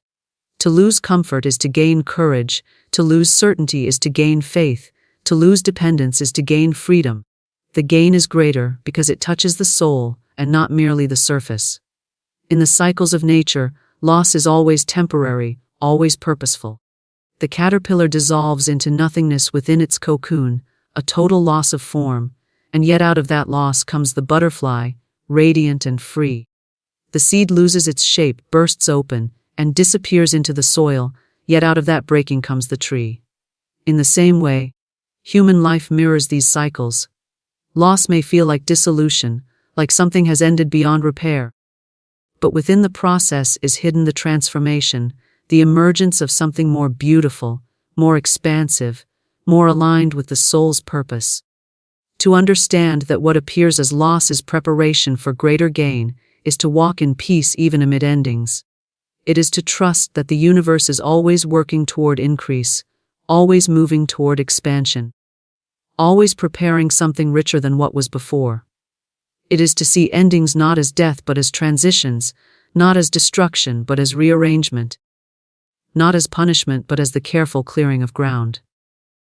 The greater gain is already in motion the moment the loss appears, and the soul that holds faith will one day see that nothing was ever truly lost, only transformed into something far greater. Faith and expectancy clear the way for manifestation. When the mind is heavy with doubt, fear, or the memory of past disappointments, it creates a wall that blocks the natural flow of supply. Yet when faith is present, that wall dissolves. Faith is the unseen assurance that good is already here, moving toward expression, ready to appear in tangible form. Expectancy is the outstretched hand, the open vessel prepared to receive. Together, faith and expectancy create the clear channel through which manifestation flows. For spirit cannot pour abundance into a heart that is closed with disbelief, but it rushes eagerly into the one that believes without hesitation. Faith is more than passive belief, It is active certainty, a deep inner knowing that refuses to be shaken by appearances. Appearances may show lack, emptiness, or delay, but faith declares that these are temporary shadows and not the truth of reality. Faith looks beyond the surface, beyond the evidence of the senses, and anchors itself in the eternal law of abundance. It holds fast to the conviction that good is already present, even if unseen, and that every need is already supplied in the invisible before it is visible. In this way, faith keeps the channel clear, preventing fear or despair from obstructing the flow of manifestation. Expectancy is the companion of faith, for to believe without expecting is to hold a truth without preparing for its arrival. Expectancy sets the stage, makes the room ready, creates the opening through which good can appear. It is the attitude of one who does not wonder if supply will come but knows it is coming, and prepares joyfully to receive it. Expectancy is the mother preparing the nursery before the child arrives, not questioning whether the birth will happen, but acting in confident assurance that it is already underway. Expectancy is the farmer clearing barns before harvest, not asking whether the crops will grow, but knowing they are already ripening in the field. This readiness clears the way for manifestation, because the universe always fills the place that is prepared for it. Faith without expectancy may affirm truth but fail to receive it, for there is no opening created. Expectancy without faith may prepare, but without inner conviction the preparation will collapse under doubt. When both are joined, the path is made smooth, the way is opened, and manifestation becomes inevitable. Faith says, "It is so," and expectancy says, "I am ready for it now." Together, they align thought, word, and action with the divine law of supply, and the unseen becomes seen. The act of expectancy changes the atmosphere of the mind. A person expecting increase carries a lightness, a confidence, a readiness that radiates. This inner state draws conditions, people, and opportunities into alignment, for the universe responds to the energy one projects. When expectancy is alive, every step feels purposeful. Every encounter holds possibility, and every day carries the sense of something about to unfold. This vibration itself is magnetic, attracting manifestation in ways the doubting mind could never calculate. Faith and expectancy also remove the clutter of fear. Fear imagines obstacles, delays, and disappointments, creating a clouded vision that prevents one from recognizing opportunities, even when they appear. Expectancy clears that cloud, allowing the eyes to see with clarity, to recognize open doors, to step into alignment with confidence. Faith ensures that even when the door looks closed, it is not mistaken for finality, for faith knows that doors open by law, not by chance. Thus, faith keeps hope alive, expectancy keeps the vessel open, and manifestation flows naturally as the next step in divine order. To understand how faith clears the way, one must see that doubt is a form of resistance. It is as though one hand is reaching out to receive, while the other pushes the gift away. This divided state blocks manifestation. But when faith fills the whole being, there is no division, no resistance, only openness. This openness allows supply to move swiftly, unhindered by inner conflict. Expectancy strengthens this openness by preparing outwardly for what is believed inwardly. For example, the one expecting opportunity polishes their skills, organizes their affairs, and makes space in their schedule, because they know the opening will come. The one expecting financial increase clears debts, sets intentions for its use, and makes plans, not out of wishful thinking but out of certainty. These preparations are signals to the universe that the way is clear and the vessel is ready. Faith and expectancy also work by aligning one's words with one's belief. Words of complaint, worry, or fear contradict the silent affirmation of faith and block the channel. But words of confidence, gratitude, and anticipation magnify the inner conviction and strengthen expectancy. To say daily, "I am ready for the good that belongs to me," is not empty repetition, it is the conscious shaping of thought into form, the clearing away of mental clutter that would otherwise create delay. The spoken word charged with faith carries power, for it declares into the unseen and calls forth the seen. Manifestation is never about forcing or striving, It is about allowing. Faith and expectancy create this allowance. They do not push or demand but open and invite. The anxious mind tries to control how supply should come, through whom, or in what form. But faith surrenders the how and holds only to the certainty that it will come in perfect ways.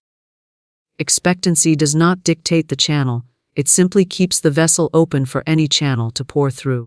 This openness ensures that manifestation can appear in ways far beyond the limited plans of the human mind. In every story of increase, faith and expectancy are present. The patient who recovers does so not only by medicine, but by faith in health and expectancy of healing. The entrepreneur who succeeds does so not only by strategy, but by faith in their vision and expectancy of opportunity. The artist who creates does so not only by skill, but by faith in inspiration and expectancy of expression. These unseen forces shape the visible outcome, for manifestation is always born in consciousness before it appears in form. To live with faith and expectancy is to walk daily in the energy of preparation. It is to rise in the morning with the inner declaration that good is on its way, and to carry oneself through the day with the awareness that manifestation may appear at any moment. It is to act as though the harvest is already ripe, as though the door is already swinging open, as though the gift is already in hand. This state of being magnetizes supply, for the universe delights in filling the vessel that is empty yet ready, in answering the heart that believes yet waits in joyful expectation. Faith and expectancy are the invisible architects of manifestation. They shape the unseen, clear the space, prepare the ground, and open the channels. Without them, the flow of good is hindered, delayed, or overlooked. With them, the flow is natural, immediate, and abundant, because spirit rushes eagerly into every prepared space. The clearer the faith, the stronger the expectancy, the swifter the manifestation. To hold them both is to live not in doubt or delay, but in readiness, in trust, and in the certainty that what is unseen is already moving into form. October is not a waiting room, but a delivery room. Too often people move through seasons of their lives imagining themselves to be in suspension, believing they are held in some undefined pause, where nothing is happening, nothing is moving, and nothing is being given. They tell themselves they must wait, that their desires are delayed, that manifestation is distant. Yet October does not carry the vibration of postponement. October is not the month of delay, it is the month of birth, where what has been gestating in the unseen finally presses forward into visibility. Just as the earth yields its harvest in this season, so too does the unseen work of spirit yield visible outcomes. It is not a time of merely waiting, it is a time of receiving, of delivering, of welcoming into form what has already been prepared in the invisible. A waiting room suggests stillness without progress, an indefinite holding space where time drags without change. But a delivery room is filled with expectancy, urgency, and the certainty that something new is arriving. In a delivery room, no one questions whether the birth will happen, they know it is happening, and the atmosphere is charged with preparation and anticipation. This is the quality of October. The unseen harvest has already been conceived, nurtured, and grown, and now it comes forth. What was once invisible becomes visible, what was once promised becomes present, what was once hoped for becomes tangible reality. The energy is not of passive waiting but of active emergence, the joyful knowing that the time of delivery has arrived. October holds within it the rhythm of culmination. The seeds planted in prior seasons, whether seeds of thought, word, or action, have been silently growing beneath the surface. To the outward eye, it may have appeared that nothing was happening. The soil seemed quiet, the fields empty, the prayers unanswered. Yet beneath the still surface, life was moving, roots were spreading, and increase was preparing itself in silence. October announces that the silent growth is over, and now the time has come to bring forth the fruit. It is the season where the invisible process reaches its appointed hour, and what once seemed like waiting is revealed as preparation. In a delivery room, there is effort, there is intensity, but there is no doubt about the outcome. The entire focus is on welcoming the new life that is emerging. This same intensity belongs to October. It is the month when spiritual labor produces visible fruit, when the dreams carried in the womb of consciousness find expression in form. The delays of the past are not denials, they were simply gestation, the necessary season for growth. October is the moment when gestation ends and manifestation begins. It is not an empty hallway but the doorway of arrival. To see October in this way shifts the entire perspective of the soul. Instead of saying, "I am waiting," one begins to say, "I am receiving." Instead of sighing with delay, one breathes with expectancy.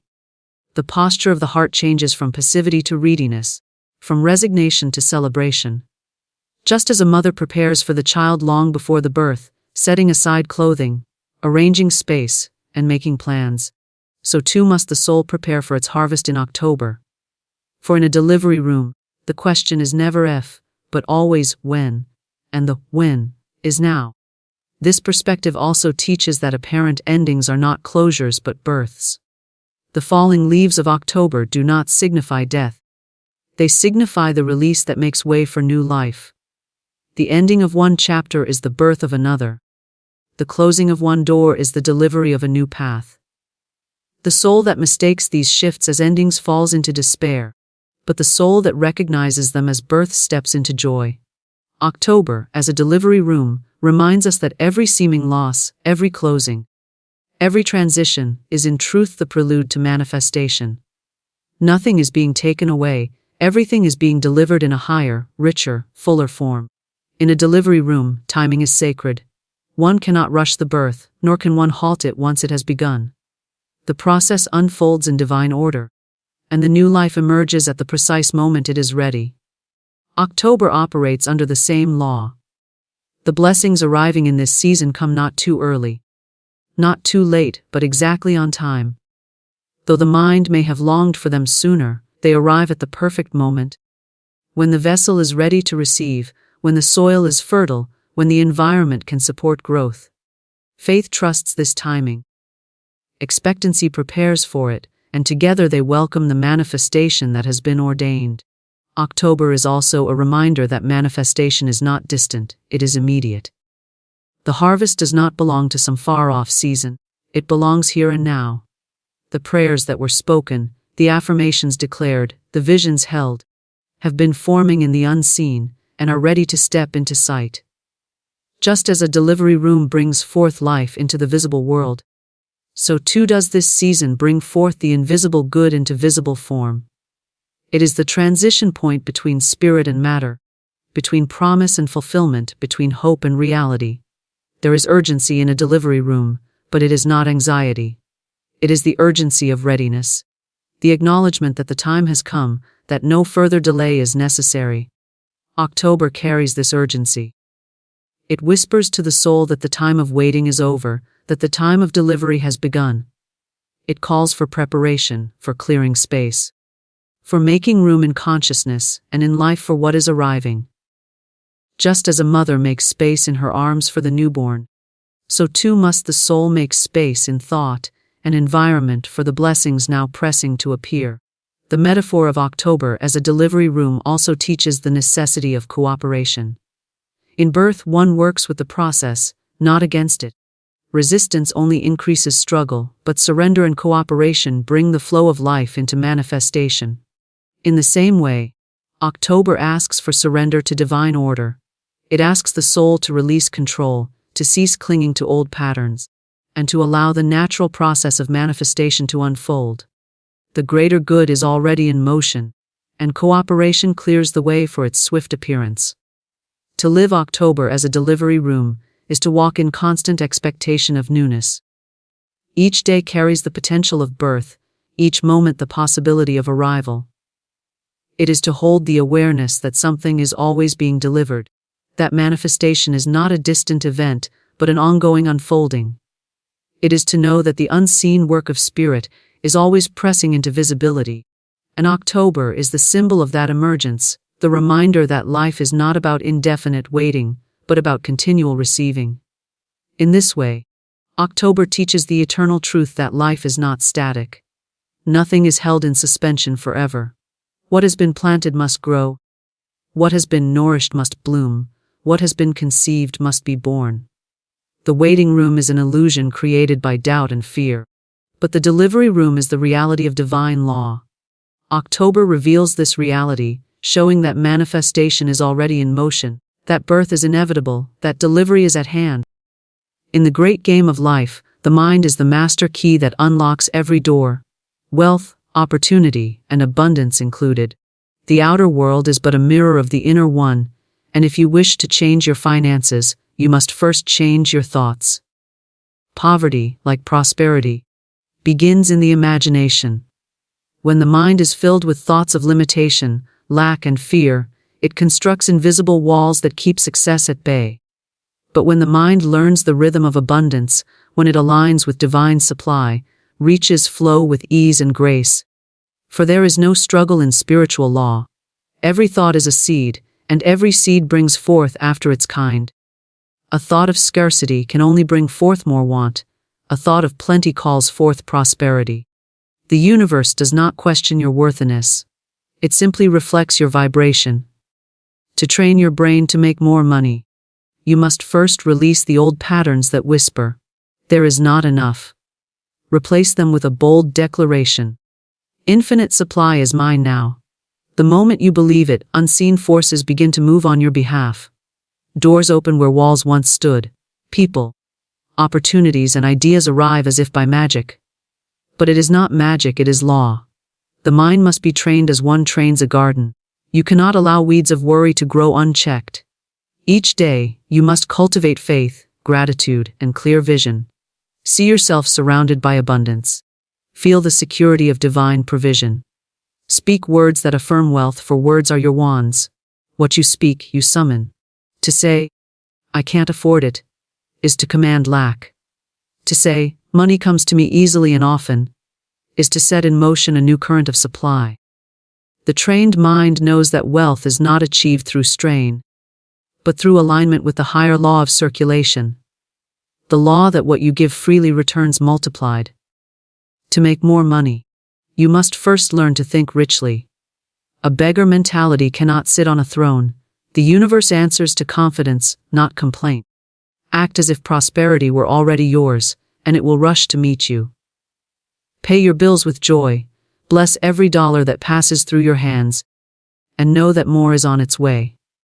The fearful mind says, "I must hold tight." But the wise mind knows that holding tight stops the flow. The open hand receives. The open mind creates. When you train your brain to think in terms of abundance, you are not merely attracting money. You are awakening to the truth that wealth is your natural state.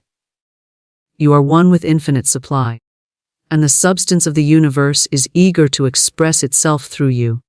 Begin today by choosing your thoughts as carefully as a sculptor chooses his tools, for your mind is the workshop of riches, and your belief is the blueprint of your fortune.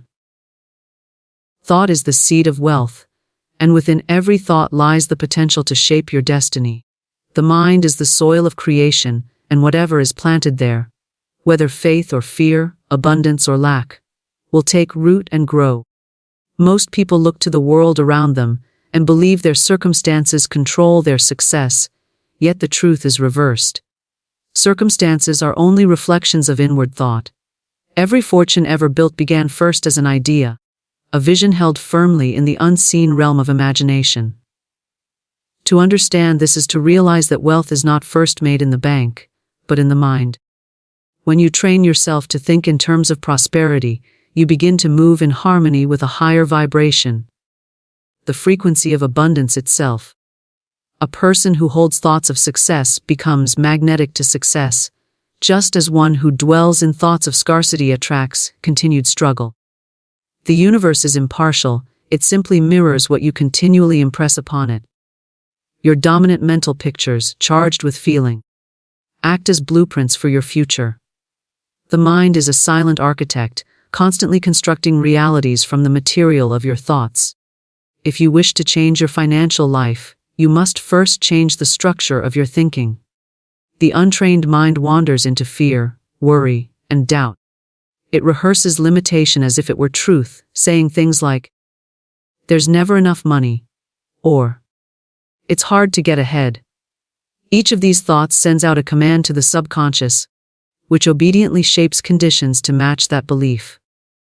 The subconscious mind does not reason, it simply accepts what you tell it. It is the fertile ground where every word is a seed. When you think or speak of lack, you plant seeds that must yield after their kind. But if you speak of abundance, of opportunity, of divine supply, you sow the beginnings of prosperity.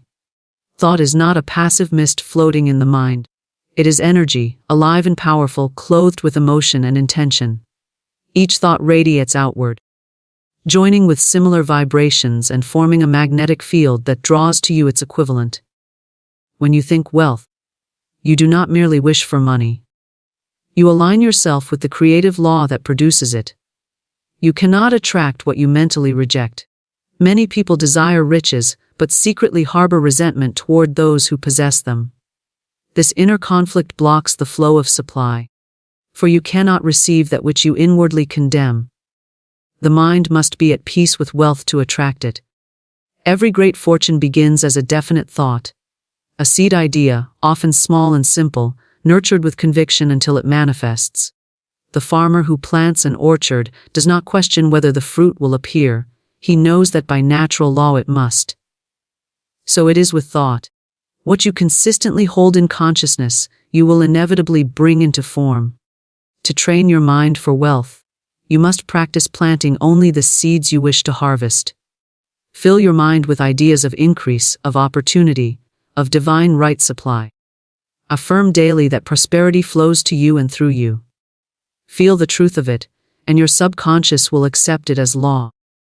When fear or doubt arise, and they will, treat them as weeds that must be pulled before they choke the garden. Do not dwell on them or give them life through attention. Replace them at once with statements of abundance. Say within yourself, I live in a rich universe, all that I need comes to me now. The repetition of such thoughts gradually retrains the subconscious, dissolving old patterns of limitation. Over time, this mental discipline creates a new vibration, one that resonates with plenty. Opportunities that once seemed hidden begin to appear. People who can assist you seem to cross your path by coincidence. Yet it is not coincidence. It is the working of mental law. You may look around and see others prospering while you struggle, and the untrained mind will say, they are lucky, or they had better chances. But luck is merely the visible result of invisible thought. Those who succeed have trained their minds, whether consciously or unconsciously, to expect good. They have sown seeds of success and tended them until they bore fruit. When you change your thinking, you step into that same current. The creative substance of the universe does not play favorites, it flows wherever belief directs it. To think wealth is not to grasp or crave money, for true wealth consciousness is not born of desperation but of assurance.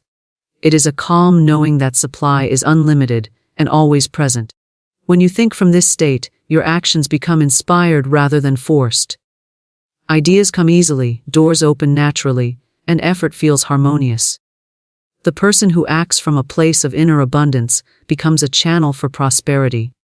They give generously, and giving increases the flow, for thought of abundance always multiplies itself. Every moment you are thinking, you are planting.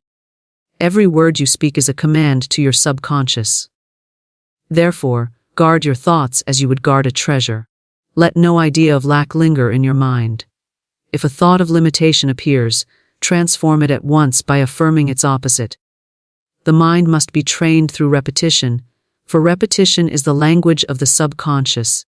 You cannot plant one seed of wealth and expect a harvest while watering weeds of fear the rest of the day. Consistency creates results. To make thought the seed of wealth, imagination must be guided by belief. Picture yourself surrounded by abundance. Imagine your life as you desire it, not as it appears now. The creative law does not distinguish between what is real and what is vividly imagined. It simply acts upon the impression you give it. When your thoughts, emotions, and words are in agreement, manifestation follows as surely as dawn follows night. The mind is a magnet, and the quality of your thoughts determines what you draw. If you think of money as something difficult or scarce, you repel it. If you think of it as energy that flows easily, responding to purpose and confidence, it moves toward you. The key is not to think about money, but to think from a consciousness of plenty. Money is only one expression of wealth. The true source is the infinite intelligence that flows through you. When you think in alignment with that source, supply becomes natural and constant. Every day offers countless chances to practice wealth thinking. When you see something beautiful or abundant, bless it. When you pay for something, give thanks that you can. Gratitude amplifies thought, increasing the frequency of prosperity. A grateful mind cannot hold fear or resentment. It is open, receptive, and magnetic to more good. To think wealth is to live from the awareness that ideas are your greatest capital. Every invention, every business, every stream of income began first as a single idea. Do not dismiss your inspirations as idle daydreams. Treat them as divine seeds planted in your mind for a purpose. Write them down, nurture them with faith, and act upon them when guided. The universe rewards the mind that believes its ideas have value. In the invisible realm, thought is substance waiting to take form. Each time you think a prosperous thought, you build a structure in this unseen dimension, and in time, it condenses into physical experience. You are never without resources, for your mind holds the power to create them. Wealth is not something you chase. It is something you cultivate from within, through the steady discipline of thought. To master the art of thinking richly is to awaken to your creative power. You are not a victim of circumstance. You are the designer of it. The thoughts you hold today become the experiences of tomorrow. Train your mind to dwell only on that which you wish to see made manifest. Thought is the first cause, the silent force that shapes your destiny. As you think, you become. As you sow in mind, so shall you reap in life. Speak abundance, not lack, for every word you utter is a decree that shapes the unseen substance of your life. Words are living vibrations that carry the power of creation. They go forth into the invisible and return bearing fruit of their kind. The universe listens not to idle wishes, but to the tone of conviction in your speech. What you continually affirm becomes your experience. For speech clothes thought and sound moves matter. When you speak words of plenty, you summon forces of increase.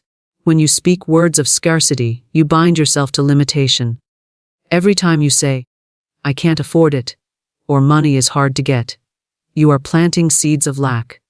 The subconscious mind, obedient and literal, accepts these statements as truth and begins shaping reality to match them. To reverse this, you must make your speech a channel for abundance. Declare instead, "I always have enough," or "Money flows to me easily and frequently." These words may feel strange at first, especially if your outer world seems contrary, but that is when they are most needed. Words are not meant to describe what is. They are meant to call forth what shall be. Speech is the bridge between thought and manifestation. It gives direction to the creative energy of the universe. Just as a captain steers his ship with the rudder, so do you steer your destiny with your tongue. Each statement of abundance is a course correction, guiding your life toward greater prosperity. Many speak without awareness, scattering words of doubt and fear, and then wonder why their affairs are chaotic. The wise learn to use words deliberately, knowing that each one carries weight in the realm of cause. To speak abundance is not to boast or to pretend, but to affirm the truth of divine supply. The universe is rich beyond measure, and all its resources are accessible to the mind that aligns with it. When you declare, "I live in a prosperous world," you are not inventing fantasy, you are acknowledging spiritual law. The law of supply states that for every demand, there is an equivalent provision. When you speak from faith, you activate that law. When you speak from fear, you deactivate it. The spoken word carries emotion, and emotion is the magnet that draws manifestation. Words charged with gratitude, joy, and expectancy carry a high vibration that harmonizes with abundance. Words spoken with worry or complaint lower your vibration and create resistance. Therefore, the tone in which you speak matters as much as the words themselves. Say every affirmation as though it were already fulfilled. Speak with the authority of one who knows the law is working even now. Throughout the day, listen to yourself. Notice how often you speak of what you lack or fear. Each time you catch yourself, stop and correct it. Turn, "I never have enough time," into "everything unfolds in perfect timing." Turn, "I'm always short of money," into "my income constantly increases." This simple practice reshapes your mental atmosphere. For spoken words are like sculptor's tools that chip away at old patterns of limitation. Over time, your speech becomes a stream of prosperity consciousness, and your environment begins to reflect it. You cannot speak lack and expect wealth any more than you can sow thorns and expect roses. The mind believes what the tongue repeats. That is why affirmations are powerful. They educate the subconscious through repetition. Each positive statement plants a new pattern in consciousness. When you say, "I am open to infinite abundance," often enough, your subconscious accepts it as fact, and opportunities arise that match the new belief.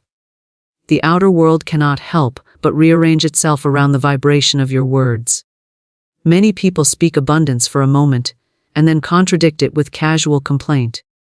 They affirm prosperity in the morning but tell a friend by afternoon, "Things are getting worse." This divided speech weakens the creative power of the word. The subconscious receives mixed signals and produces mixed results. To speak abundance effectively, you must maintain consistency. Let every word agree with your intention. Speak of success, joy, and plenty, and let your conversation be seasoned with gratitude. Gratitude is the golden tone of prosperous speech. When you say, "Thank you for the wealth that is mine," even before you see it, you align yourself with the energy of receiving. Gratitude affirms faith. It tells the universe that you trust its law. Complaining, on the other hand, is the language of disbelief. To complain is to rehearse lack and strengthen it. The moment you begin to praise instead of complain, the current of your affairs begins to shift. Praise opens the gates of supply because it aligns your vibration with joy, and joy is the natural atmosphere of abundance. Your words not only affect your own mind, but also influence those around you. When you speak abundance, you lift the vibration of your environment. You become a center of encouragement and expansion. People feel drawn to your energy because it carries assurance.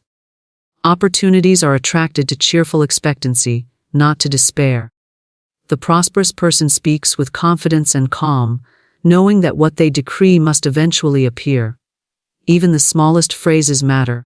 Saying, "I am blessed," "I am guided," "money flows easily," or "everything I need is on its way," builds a momentum of good. Speak these words aloud every morning, not mechanically, but with feeling. The vibration of your voice sends them into the atmosphere, where they begin to take form. The universe is vibrational, and sound is one of its purest carriers of intention. By speaking abundance, you literally tune yourself to the frequency of prosperity. If others around you speak negatively, do not argue or correct them. Simply choose different words for yourself. Hold fast to your own affirmations. You cannot change another's vibration, but you can maintain your own.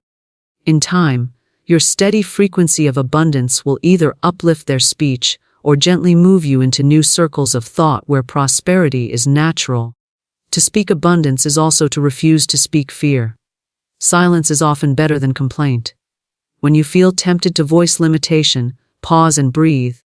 Remember that words are power, and silence can preserve that power until you can speak constructively. The disciplined tongue is a sign of mastery. It speaks only when it intends to create. You can transform any situation by changing the language you use to describe it. Instead of saying, "Business is slow," say, "Business is reorganizing for greater growth." Instead of, "I'm drowning in bills," say, "My financial affairs are being divinely balanced." These words shift your mental focus from fear to faith. The outer conditions may not change instantly, but the inner vibration does, and that is where true change begins. Speak abundance also through blessing. When you see wealth in others, bless it. Say, "That success blesses me too, for we are all part of the same supply." Envy separates, blessing unites. By blessing abundance wherever you see it, you increase your own share of it, because what you recognize as good for another you call forth for yourself. The habit of blessing multiplies good in your world. Every financial exchange is an opportunity to speak abundance. When you pay a bill, say, "I rejoice that my money blesses others and returns to me multiplied." When you receive money, say, "Thank you, universe, for this evidence of supply." These words keep the circulation of prosperity open and flowing. Money, like all energy, must move to stay alive. Your words can either open or close the channel. Children, too, should be taught to speak abundance.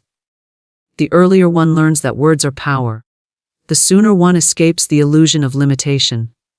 When they hear adults saying, "We can't afford that," they absorb the belief in lack. Teach them instead to say, "We're choosing wisely," or, "The right opportunity will come."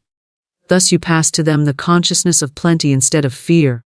To live in abundance, you must speak it naturally, as part of your daily rhythm. Let your morning begin with words of prosperity, and your night end with words of gratitude. Speak success before you see it, for speech plants the seed that vision waters. The law of life responds to declaration, not hesitation. When you speak abundance with unwavering faith, the creative substance of the universe hears and obeys, for every word is a command in the language of manifestation. Act as if prosperity is already yours, for faith without action is a shadow without substance. To act as if is to bring invisible belief into visible form, to walk in the rhythm of abundance, even before it appears in your outer world. The universe responds not to pleading or waiting, but to certainty. When you move with the confidence of one who already possesses, you align your vibration with the thing desired. The world mirrors back your conviction. The law of manifestation is not fulfilled by wishing. It is fulfilled by living as though the wish were already realized. Acting as if is not pretense or arrogance. It is quiet assurance that the supply you seek already exists in the unseen, and that your faith calls it forth. When you believe something deeply, your behavior naturally changes. You stand differently, speak differently, make choices differently. You no longer speak of lack, because in your consciousness there is no lack. You behave from the vibration of abundance, and abundance recognizes its own. The invisible substance of prosperity is drawn to those who move as if they already possess it, for action is the language of belief. To act as if prosperity is yours means to step out of the old habit of postponing joy until conditions change.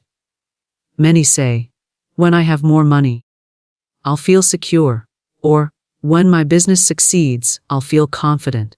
Yet the law is reversed. When you feel secure, when you act confident, the money and success appear. The outer always follows the inner.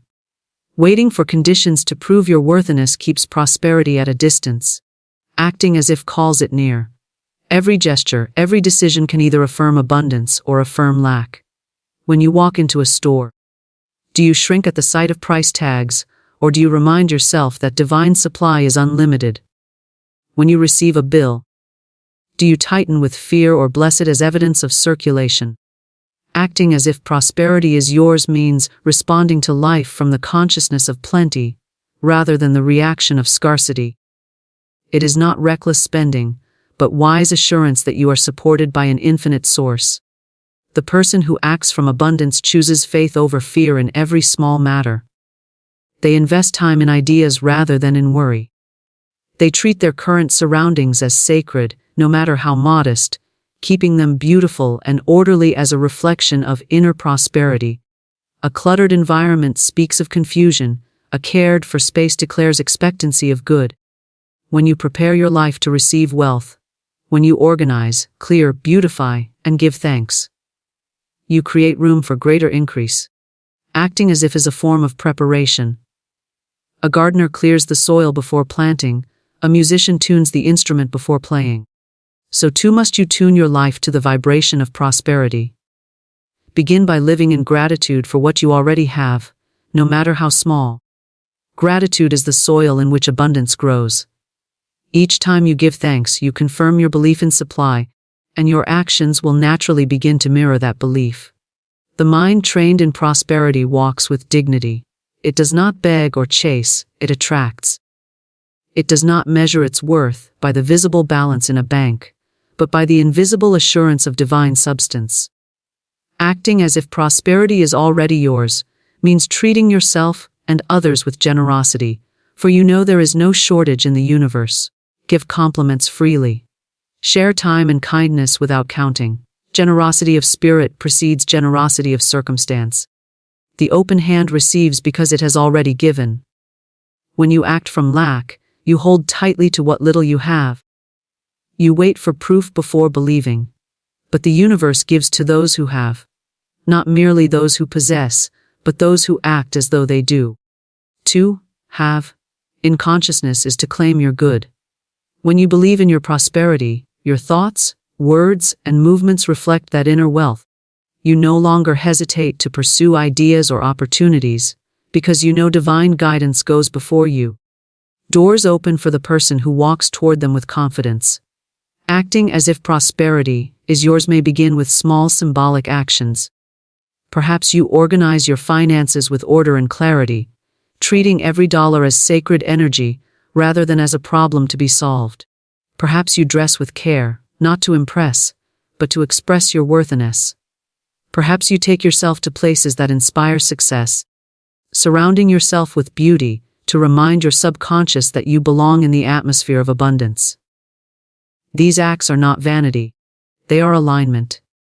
The subconscious accepts outer behavior as evidence of belief, and it adjusts conditions accordingly. You might not yet own the home, the business, or the wealth you envision, but you can conduct yourself as the kind of person who does. The universe meets you at the level of your self-concept. If you see yourself as limited, life mirrors limitation. If you see yourself as prosperous, life mirrors prosperity. To act as if is to live from the higher image of yourself now, to embody the vibration of your fulfilled desire. This embodiment transforms your energy and magnetizes you to new possibilities. There is great creative power in expectation. When you expect good, you unconsciously move in harmony with it. You make decisions that support it. You attract people who resonate with it. Acting as if prosperity is yours strengthens expectation into certainty. You no longer hope that good might happen someday. You assume it is unfolding already. That assumption becomes your energetic signature, and life responds in kind. Acting as if does not mean ignoring present responsibilities or pretending that challenges do not exist. It means handling every challenge from the calm authority of one who knows it will resolve favorably. Instead of saying, "I don't know how I'll manage this," you say, "This too will prosper me." Instead of shrinking in the face of obstacles, you stand in the vibration of success and allow intuition to guide your next step. Prosperous action is always guided action, effortless, timely, and sure. You demonstrate belief by the way you carry yourself. The prosperous person walks with purpose, speaks with assurance, and radiates quiet confidence. They do not speak of delay or struggle, for they live in the consciousness that all things are unfolding in perfect order. Even in temporary lack, they do not panic, for they act from the invisible supply that never fails. Their calm becomes their power, for calmness is the atmosphere of faith. When you begin to act as if prosperity is yours, some around you may not understand. They may call it unrealistic or proud. But those who live by spiritual law know that appearance always follows belief. The outer world rearranges itself to match the conviction of the inner. If you maintain your posture of abundance, life will eventually prove you right. The key is persistence. Do not act prosperous for a day and despair the next. Consistency of vibration is what crystallizes substance into form. When you give, give as one who has. When you work, work as one who is richly rewarded. When you rest, rest as one who trusts divine timing. Every action becomes a statement to the universe of how you see yourself. Each moment offers a choice to act from faith or from fear. The person who continually chooses faith becomes a living magnet for prosperity. To act as if prosperity is yours is to live from the end. To embody the feeling of success before the evidence appears. Feel the ease of financial freedom now. Feel the joy of sharing your wealth, the gratitude of seeing your dreams fulfilled. Let those feelings direct your posture, your tone, your decisions.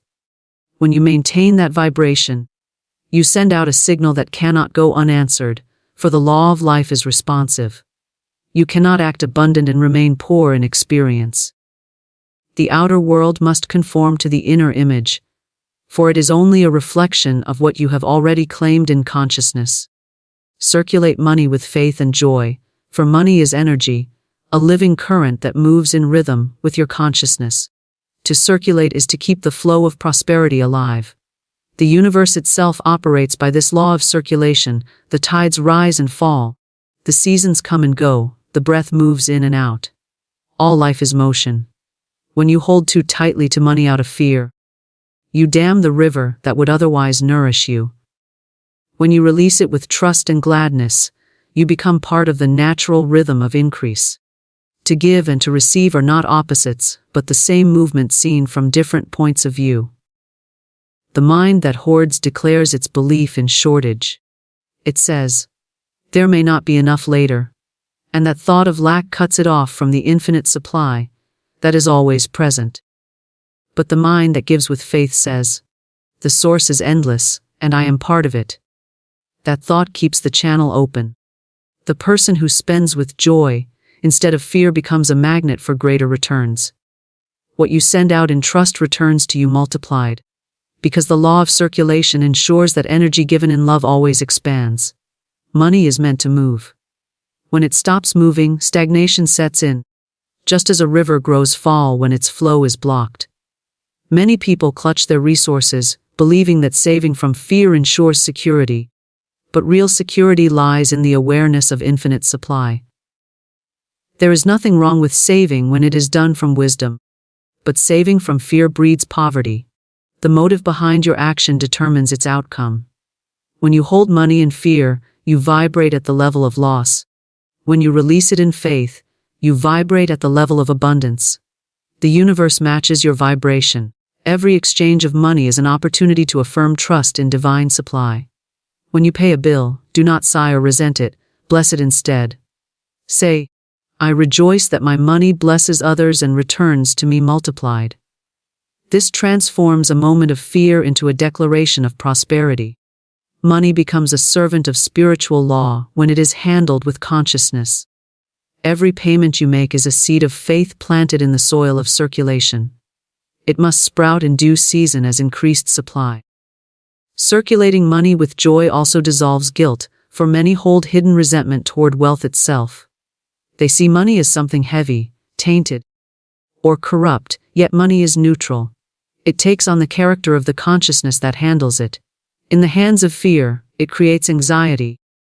In the hands of love, it becomes an instrument of good. When you give gladly, you cleanse your relationship with money. You no longer see it as master or enemy, but as a friend, eager to serve. Think of money as a messenger carrying your energy wherever it goes. When you spend in bitterness, you send bitterness into the world. When you spend with joy, you send blessing. The vibration you attach to money determines what returns. If you buy food with gratitude, that gratitude multiplies. If you give to charity with joy, that joy expands in your life. You can trace every act of giving as a circle that always returns to its starting point, for energy never dies. It merely changes form and direction. Faith is the current that keeps circulation smooth. Without faith, giving feels like loss. With faith, it feels like creation. When you release money with trust, you declare your oneness with the source of all supply. You say silently, "The same power that brought this to me will bring more." That affirmation releases invisible forces to work on your behalf. Opportunities begin to appear, new channels of income open, and unexpected help comes from places you could not have planned.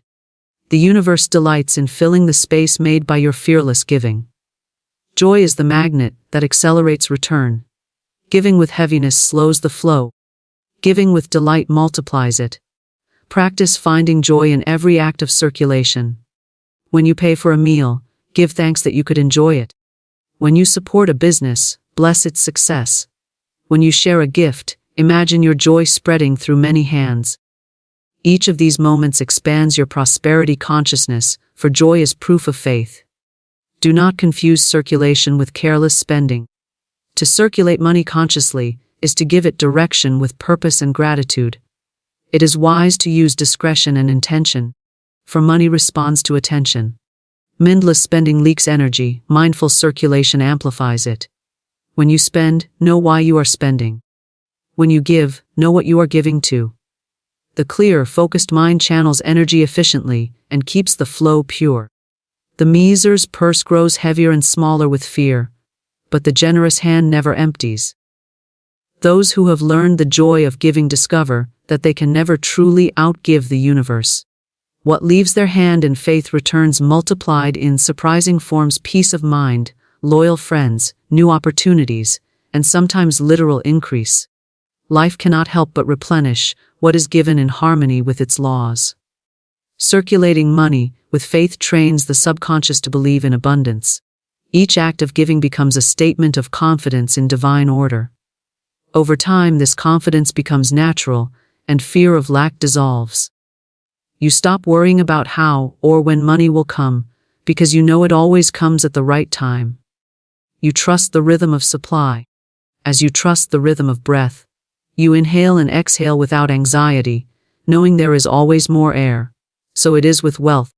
The joy of circulation can be practiced in every form of giving. Not only money, but time, service, praise, and encouragement. Each act strengthens the same law, for giving and receiving are two sides of one coin. When you encourage someone else's success, you open the door to your own.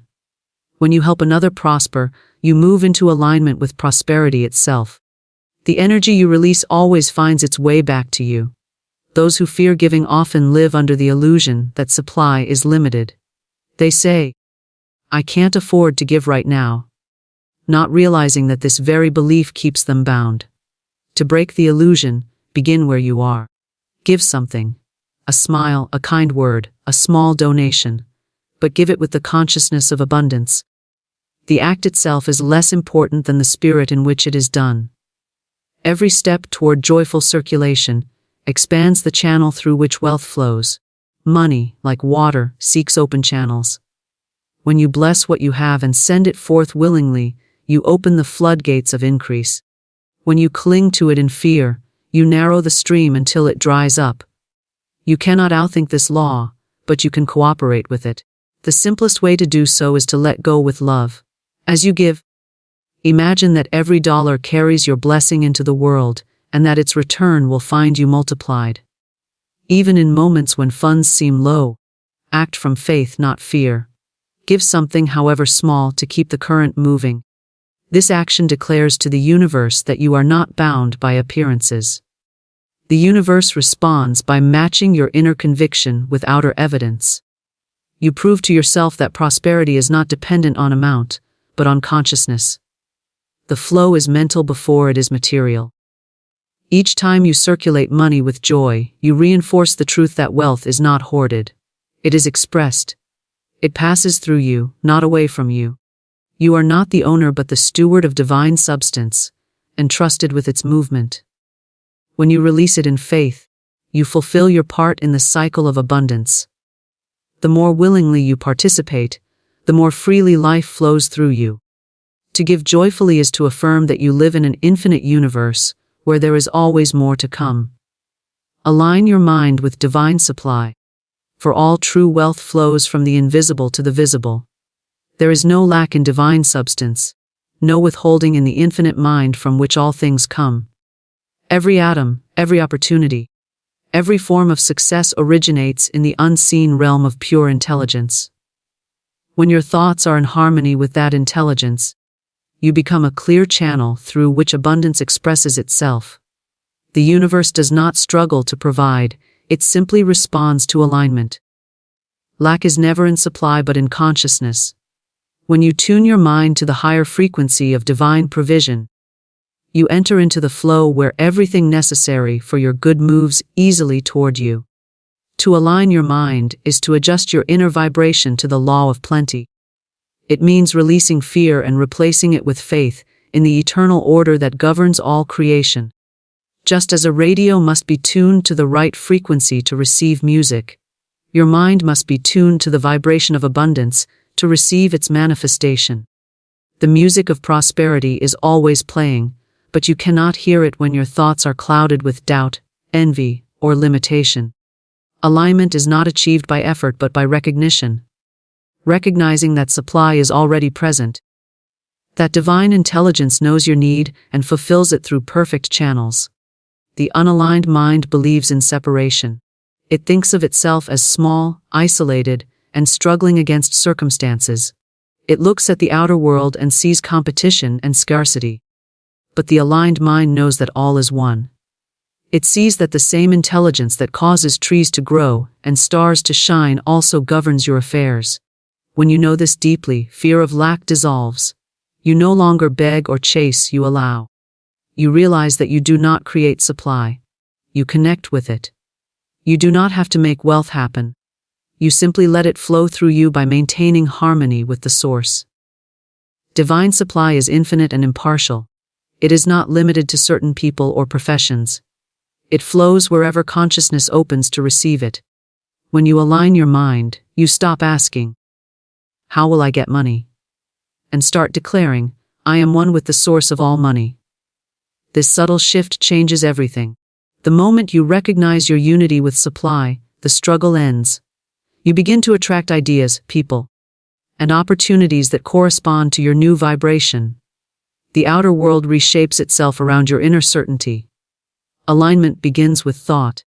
The mind must be trained to think in terms of plenty, to reject ideas of lack as foreign intrusions. When a thought of limitation arises, replace it immediately with an affirmation of divine abundance. Say to yourself, "There is no lack in God's universe, and therefore there can be no lack in me." Repeat it until it feels true. Each repetition strengthens the bridge between your conscious mind and divine supply. The more you practice, the more naturally you think abundance. Eventually, it becomes your default state, and prosperity flows without strain. Faith is the foundation of alignment. Faith is not mere hope. It is knowing without seeing. It is the inner certainty that the unseen is as real as the seen. When you hold that certainty, you broadcast a vibration that calls forth matching conditions. Fear blocks the current, faith opens it. The moment you begin to believe that supply is endless and responsive, you align yourself with its flow.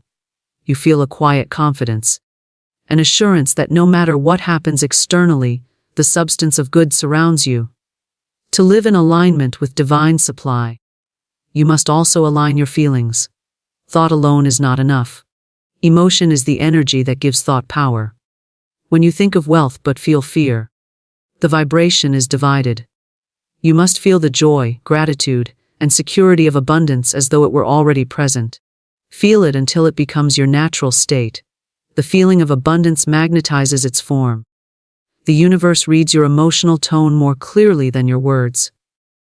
Gratitude is one of the quickest ways to enter alignment, for it shifts your focus from what is missing to what is given. Each moment of gratitude harmonizes you with the frequency of increase. Aligning your mind with divine supply also means trusting divine timing. The ego demands quick results. The spirit knows that everything unfolds in perfect order. Impatience is a sign of misalignment because it comes from disbelief in divine wisdom. When you trust the process, you relax. You stop forcing outcomes and start allowing them. The calm mind is the aligned mind. It knows that what belongs to it cannot be withheld, and that what has not yet appeared is simply preparing its perfect form. You align with supply by aligning your actions as well. Every choice you make either strengthens or weakens your connection to abundance.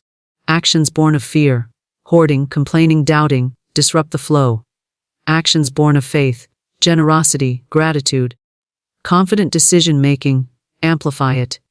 You demonstrate belief by how you handle what you have now. Use what is in your hands wisely and with appreciation, and more will be entrusted to you. The universe expands whatever you manage in harmony. To align your mind with divine supply, you must also align your words. Speech is thought made audible. It sends vibrations into the world that shape reality. Speak of prosperity as though it were already established. Avoid words of lack, for they reinforce misalignment. Each time you say, I can't, or I don't have, you declare separation from supply. Each time you say, I can, or I have, you declare unity with it. Make your conversation an instrument of creation, not destruction. Meditation deepens alignment. In silence, you touch the stillness where divine supply resides. Close your eyes and feel the presence of infinite abundance around and within you. Imagine it as light, as energy, as peace. Breathe it in until every cell of your body vibrates with sufficiency. This inner communion resets your vibration. When you open your eyes, you carry that peace into the outer world, and the world mirrors it back. The aligned mind does not chase money, it magnetizes it. It does not grasp or bargain, it allows and attracts. You are never meant to pursue wealth, as though it were separate from you. You are meant to realize that you and supply are one expression of the same life force. The river does not beg the ocean for water. It flows from it naturally. In the same way, your prosperity flows naturally from your alignment with the divine. Whenever you feel anxiety about money, pause and remind yourself of truth. There is only one source, and it is infinite. Feel your oneness with that source. Imagine yourself standing under an endless waterfall of supply that never ceases to pour. That image corrects the illusion of limitation and restores your alignment. You cannot fear and receive at the same time. Choose faith and let the current carry you. The more you practice alignment, the more effortless life becomes. You begin to notice synchronicities, unexpected payments, helpful people, perfect timing. These are signs that your vibration and the vibration of supply are matching. When you are in alignment, you live by grace instead of strain. Things unfold without struggle because you are no longer working against the current. You are moving with it. In this state, prosperity becomes a natural condition rather than a goal. You no longer worry about getting, because you are aware of the continuous flow of being. You see money, opportunities, and ideas as expressions of one divine energy manifesting in many forms. You stop separating spiritual life from material success. You understand that divine intelligence operates through both, and that by aligning your mind with it, you sanctify every aspect of your existence. Alignment is remembrance. It is remembering that the same power that spins galaxies also governs your affairs. It is remembering that you are not a beggar at the door of the universe, but an heir to its infinite riches. When you think, speak, feel, and act from that knowing, you live in a constant state of provision. The outer world becomes a reflection of your inner union with divine supply, and every need is met before it is spoken, for the law of abundance has already answered. Money is a living current of divine substance. It is not cold metal nor silent paper. It is energy, eager to obey the thought that directs it. Every coin, every note, every number dancing across a screen is alive with invisible power, awaiting the word that gives it form and purpose. Many handle money with fear, clinging to it tightly or pushing it away with thoughts of lack. But when you touch money with faith, gratitude, and commanding words, you awaken its higher nature. You transform it from a lifeless symbol into a vibrant servant of good. Each time your fingers meet the substance of wealth, you are at the threshold of an unseen door. Through that door flows abundance, ready to answer the call of a mind that knows its power. Whispering words of faith over money is not superstition, it is spiritual law in motion. As the seed responds to the soil, money responds to the consciousness that surrounds it. Touch it with fear and it shrinks, touch it with command and it multiplies. The spoken word is the wand of the soul. What you declare over your money writes the pattern it must follow. You may hold a single coin and yet summon the wealth of a kingdom if your word is steadfast and rich with conviction. When you say, "You are a river of prosperity flowing to me and through me," you do not beg, you decree. The universe bends its ear to a word spoken with certainty. Money, when blessed, becomes a messenger of good. It travels out from your hands like a seed carried by the wind, returning multiplied. But when cursed with fear and worry, it hides. It slips away, for it cannot remain where it is not welcomed in love. The secret is simple and golden. Bless what you touch, and it will bless you in return. As your hand closes around a bill, or your eyes rest upon a bank balance, speak to it as to an old friend. Let your words be warm, clear, and unwavering. Tell it what it is and what it must do. Call it abundant. Call it faithful. Call it increasing. The universe has no choice but to echo the song you sing to it. To touch money in the right spirit is to touch a key that unlocks doors. With each word you declare, you build invisible bridges for wealth to find its way to you. You are not a beggar before the throne of fortune. You are the heir of a boundless kingdom. The energy of prosperity rushes to those who recognize it, honor it, and speak its language. Every time you touch money, know that you hold not just paper, not just coin, but power. It is a mirror, reflecting your belief. Speak to it as a master speaks to a loyal servant. Command it to go forth, increase, and return in overflowing measure. In that moment, you do not merely handle currency, you shape reality.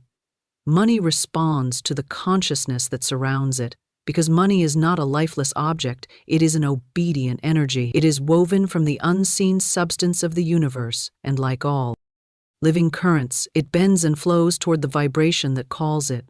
Many see money as separate from themselves, a distant prize to be chased, but in truth, it is a reflection of the inner world. The thoughts and feelings a person holds create an atmosphere, and money simply mirrors that atmosphere back. When a mind is filled with lack, doubt, and fear, money withdraws like a stream drying in the heat. When a mind is rich with faith, gratitude, and command, money pours forth like water released from a dam. The consciousness you carry is the invisible magnet. Every coin, every note, every digital figure is sensitive to the mental atmosphere around it.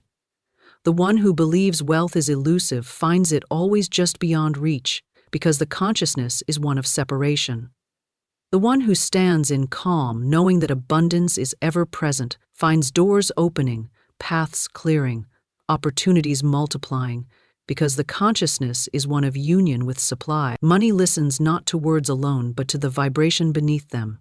You may say, "I am wealthy," but if your heart trembles with fear, the current hears the trembling, not the words. You may say nothing at all, yet if your inner world is charged with confident expectation, the current gathers itself around you like a river seeking its bed. Every person carries an invisible aura of belief, and money is drawn or repelled by that aura. A fearful consciousness whispers to money, "You are not enough." A resentful consciousness says, "You do not belong to me." A desperate consciousness cries, "You always leave." And money obeys. It shrinks, it hides, it slips away quietly, as if ashamed to remain where it is not welcomed with strength and grace. But when the consciousness says, "You are welcome," when it says, "You flow freely," when it says, "You are always arriving and expanding," the current of wealth quickens its pace. It finds new channels, new streams, new avenues to appear. The law is subtle and exacting. Money never argues, never rebels, never questions. It simply reflects. If your atmosphere is clouded with fear, it shows you a reality that matches fear. If your atmosphere shines with faith, it shows you a reality that matches faith. This is why two people in the same world, with the same opportunities, can live such different experiences with wealth. One moves through life feeling deprived, seeing doors close, opportunities vanish, bills mount, and resources slip through their hands. The other walks with quiet assurance, and supply seems to appear as if by magic. Yet there is no magic. There is only consciousness setting the pattern, and energy following the pattern faithfully. When you understand this, you begin to see money not as a force outside your control, but as a loyal mirror. It is not judging you, it is not punishing or rewarding you. It simply mirrors the beliefs you cradle in the silence of your mind. If you hold the thought, "Money is hard to get," you create an atmosphere thick with struggle, and money mirrors struggle. If you hold the thought, "Money comes to me easily and freely," You create an atmosphere of ease, and money mirrors ease. The consciousness is the command center, it writes the script, and money plays its part exactly as written. This is why inner work is more powerful than frantic outer action. Action without the right consciousness creates little ripples that die before they reach the shore. But consciousness, saturated with certainty, can send wealth running toward you through channels you could not have planned. The outer world is merely the stage, the inner world is the author. Every bill in your hand, every transaction you witness, every balance you check, is simply reading the script you have already written in your thoughts and feelings. A consciousness of fear creates a closed door. It whispers, "There isn't enough." It breathes out a cold wind that repels the current. Money feels unwanted and unwelcome in such a space, and like a guest sensing hostility, it slips away silently. A consciousness of lack clings tightly to the little it has, afraid to let it go. And in that grasping, the river dries up. But a consciousness of abundance knows that wealth is like air. It flows freely and endlessly. It does not clutch at it in fear. It welcomes it with ease, and in that welcome, the current grows stronger. There is a quiet power in knowing that what surrounds you is shaped by what is within you. When a person shifts their inner world from fear to faith, from scarcity to sufficiency, the outer world begins to rearrange itself to match the new frequency. Opportunities that were once invisible begin to appear. Doors that seemed closed begin to open. The same coins, the same currency, the same economy, yet the experience changes because the consciousness has changed. Money responds instantly to vibration. It does not delay, it does not hesitate. It flows toward certainty like iron filings to a magnet. A consciousness that radiates confidence, gratitude, and mastery creates a clear channel for money to move through. This is not about arrogance or force. It is about alignment. It is the calm, unwavering knowing that wealth belongs where it is welcomed. Money does not resist this knowing, it yields to it effortlessly. The one who understands this no longer chases money with restless energy. They stand in stillness and let it flow. Their hands touch a coin, a note, or a digital figure, and their heart says, "This is part of an endless current." They do not panic when money moves away, for they know it moves like the tide, flowing in, flowing out, always returning. They no longer place their power in external conditions. They keep it anchored in the atmosphere of their own belief. The consciousness around money is not a small thing. It is the very soil in which the seeds of prosperity are planted. A barren soil cannot produce a rich harvest, but a fertile soil, warm with faith and alive with expectation, cannot help but yield abundance. Money simply grows where it is invited to grow. It flows where the channel is open. It multiplies where the atmosphere is friendly. A person can work harder than anyone and still struggle if their consciousness is closed. Another can move with less visible effort and attract more, not because of luck, but because their consciousness is open. Money is not loyal to effort alone. It is loyal to the energy it feels. It listens not to frantic actions, but to the silent language of belief. This is why some may touch money and feel it slip away like sand through their fingers, while others touch it and see it return tenfold. The difference is not in the money itself, but in the consciousness surrounding it. When your atmosphere declares, "I am always provided for," money hears and obeys. When your atmosphere whispers, "I never have enough," money hears and obeys. It cannot help itself. It must mirror what is given to it. The great shift happens not in the outer world, but in the unseen realm of thought and feeling. The mind that learns to see money as a willing partner rather than a distant master becomes the author of abundance. The hands that touch money with gratitude rather than fear open invisible gates. The heart that stands firm in the knowing that all supply is infinite becomes the magnet through which wealth flows ceaselessly. Money responds to the consciousness that surrounds it with perfect faithfulness, never adding, never subtracting, simply reflecting. The atmosphere of a mind rich in certainty draws wealth, like a steady flame draws moths. The atmosphere of a mind clouded with fear pushes it away like smoke driving birds from the air. To change the response of money, one must change the atmosphere, not the currency. The invisible comes first, and the visible follows. Spoken words direct the flow of prosperity, because the universe is always listening, not with ears, but with law. The words you speak are not merely sounds that vanish into the air. They are commands that shape the invisible substance of life. Each word carries a vibration, a frequency, and that frequency acts like a key, turning a lock, opening or closing doors through which abundance flows. People often speak carelessly, unaware that their words are drawing blueprints for their future. When the lips declare lack, lack takes form. When the lips declare increase, increase rises to meet the declaration. Prosperity is not random, it follows the direction of spoken command. The power of the spoken word is quiet yet absolute. A whispered phrase, if spoken with conviction, can redirect the currents of wealth more strongly than 1,000 unspoken wishes. Words are not weak.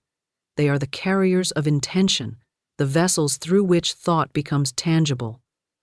A person may think prosperity, but until they speak it, the thought remains a seed.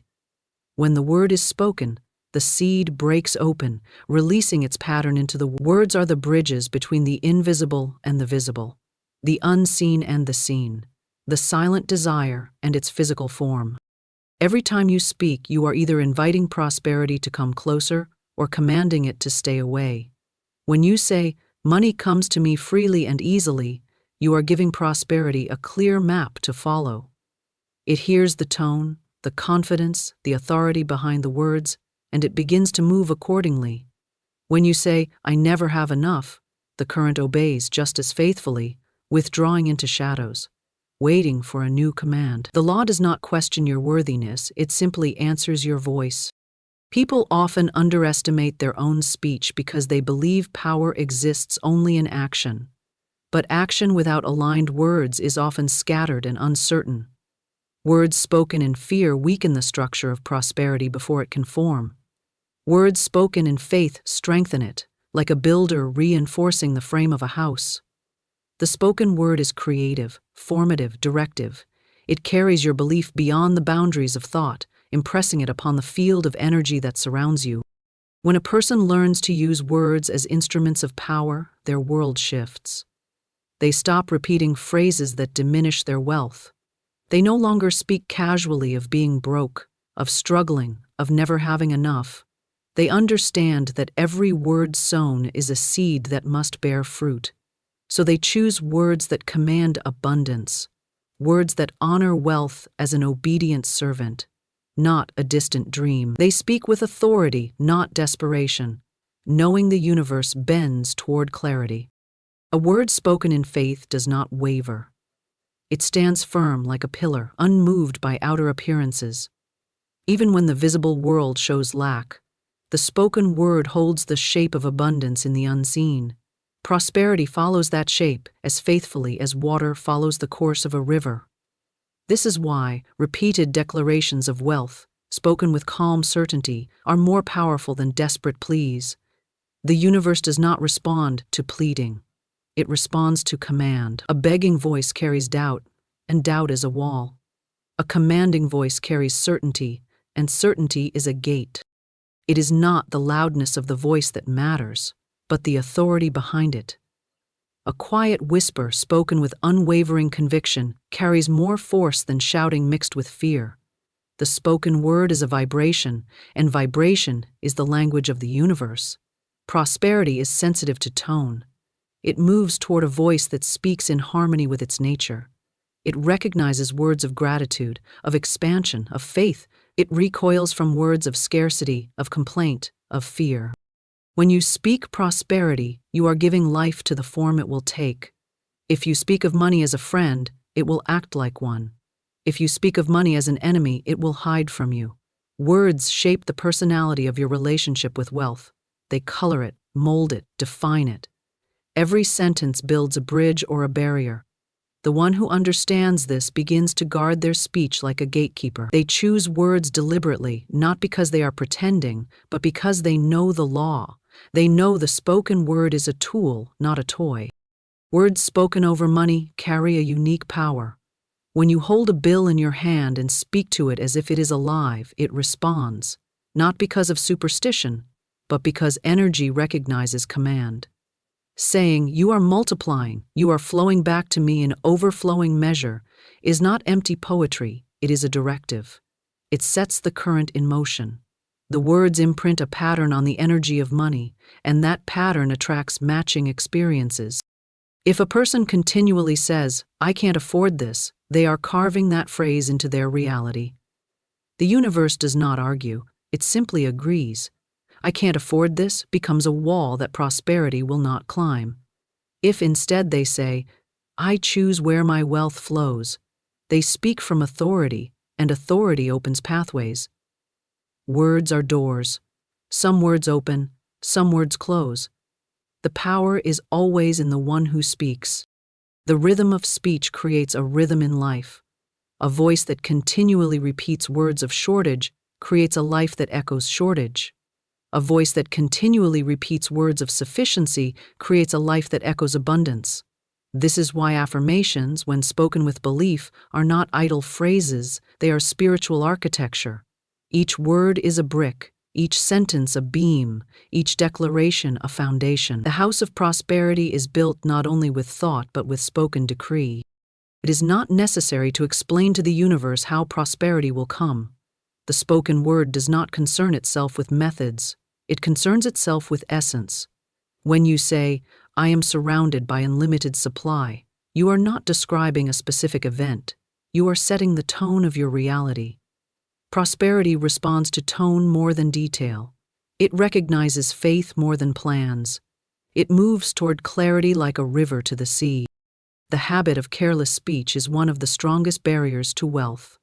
Many speak of money with frustration, fear, or dismissal, unaware they are directing their prosperity to retreat. Words are like arrows. Once loosed, they cannot be called back. They travel straight to their mark and shape what they touch. A single repeated phrase can create years of financial struggle if it carries the vibration of lack. A single repeated declaration of abundance, spoken with authority, can turn the tide. This is why silence is better than fear-filled talk. If you cannot speak words that build, it is wiser to remain silent than to speak words that destroy. But when you speak, speak deliberately. Speak as one who knows the universe listens. Speak as one who commands energy, not as one begging it to appear. Prosperity respects authority. It moves toward it, not away from it. Every spoken word leaves an imprint. Some imprint scarcity, others abundance. Words create paths that prosperity either follows or avoids. If you declare, "I am always provided for," you create a clear road. If you declare, "Nothing ever works out for me," you build a wall across that road. The universe does not decide which to honor. It honors both with equal precision. The choice rests entirely in the one who speaks. When you speak, speak as a creator, not as a spectator. Speak not of what you see, but of what you intend. Words are not bound by the present moment. They shape what comes next. Even if your current reality shows emptiness, your words can build fullness. Even if your hands hold little, your voice can call forth plenty. The spoken word is not limited by appearances. It speaks from authority, not circumstance. There is a difference between idle speech and creative decree. Idle speech wanders without aim. Creative decree stands firm and calls the unseen into form. The one who learns to decree prosperity with clarity and faith becomes a sculptor of reality. Their words are chisels, shaping the stone of experience. They do not chase wealth, they summon it. They do not plead for supply, they command it to reveal itself. Spoken words direct the flow of prosperity because prosperity listens, always, without fail. It hears the tone, the frequency, the authority, and it obeys. A single word of faith can move more wealth than a lifetime of fear. A steady voice can open channels where none seem to exist. When the lips declare abundance, the law moves to make it visible. When the lips declare lack, the law withdraws its hand. Words are the rudder, and prosperity is the ship. The direction is decided not by chance, but by speech. Blessing money multiplies its return because whatever is blessed expands, and whatever is cursed with fear or resentment contracts. Money is not an enemy to be wrestled with. It is a servant that responds to the spirit in which it is received, held, and released. When you bless money, you do not merely speak kind words over it. You infuse it with a vibration that invites increase. Blessing carries a quiet power that lifts the ordinary into the realm of the extraordinary. It transforms money from a static object into a living current, flowing outward with purpose and returning with greater strength. The act of blessing aligns you with the consciousness of abundance. When you hold a coin or a bill and bless it, you acknowledge it as a part of infinite supply. You shift your perception from lack to gratitude, from tension to flow. That shift is not invisible, it radiates into the energy around you. Money, being sensitive to energy, responds. It begins to move more freely, finding its way back through unexpected channels, multiplying in form and opportunity. A blessing does not beg for more. It declares that more is already present and on its way. When money is blessed, it carries that blessing forward. It touches hands, places, and circumstances, carrying your intention like a message folded into a letter. The energy placed upon it does not disappear, it travels. It goes out into the world and circles back with companions. This is why blessing is not a mere gesture. It is a deliberate act of setting prosperity in motion. The person who blesses what they have creates a magnet that draws increase without struggle. To bless is to give thanks. It is to say, I recognize your value, I honor your presence, I release you in faith, knowing you will return multiplied. Fearful hands clutch money tightly, choking its flow. Blessed hands open with trust, allowing it to circulate, and circulation is the law of increase. Money thrives in movement, not stagnation. When you bless it, you give it permission to do what it was designed to do: flow, serve, expand, return. Some believe they cannot bless what little they have because it feels too small. But it is the small seed that becomes the tree. A single coin blessed with faith carries greater power than a large sum cursed with worry. When you bless what is in your hand, no matter how modest, you are telling the universe, I am a good steward of abundance. I recognize wealth in every form. The universe answers by sending more to the one who honors the little. Cursing money through complaint or resentment closes the gates of return.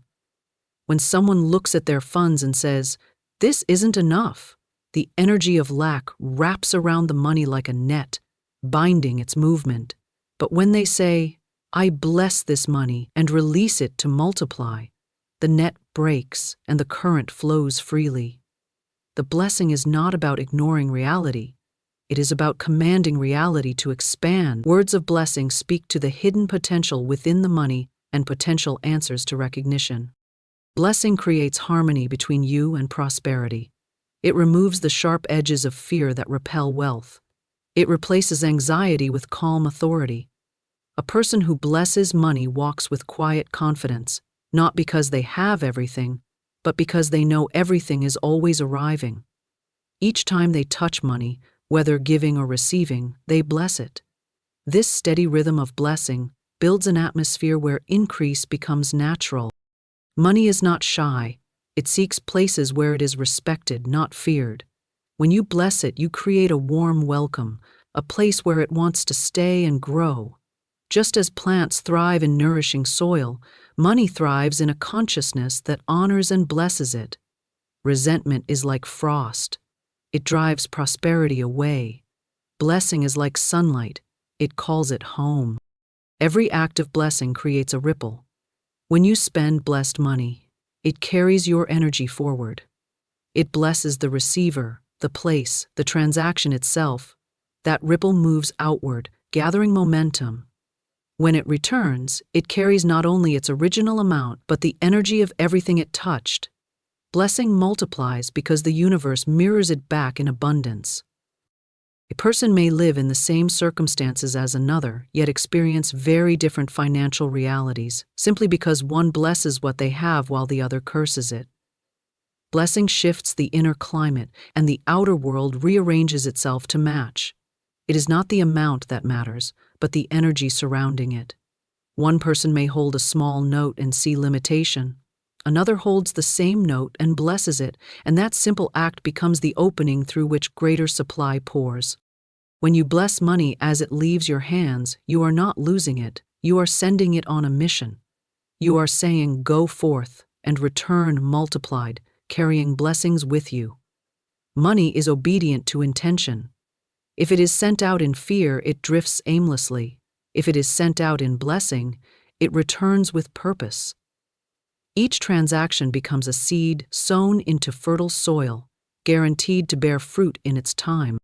To bless money is also to bless its source.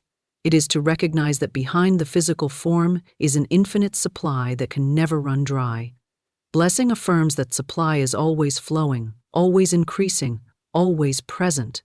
The person who blesses does not fear when money moves away, because they know it is circling back. They do not clutch or beg, they stand in trust. There is great power in blessing money that others might dismiss. If a bill is small, bless it. If a coin seems insignificant, bless it. If a payment seems delayed, bless it still.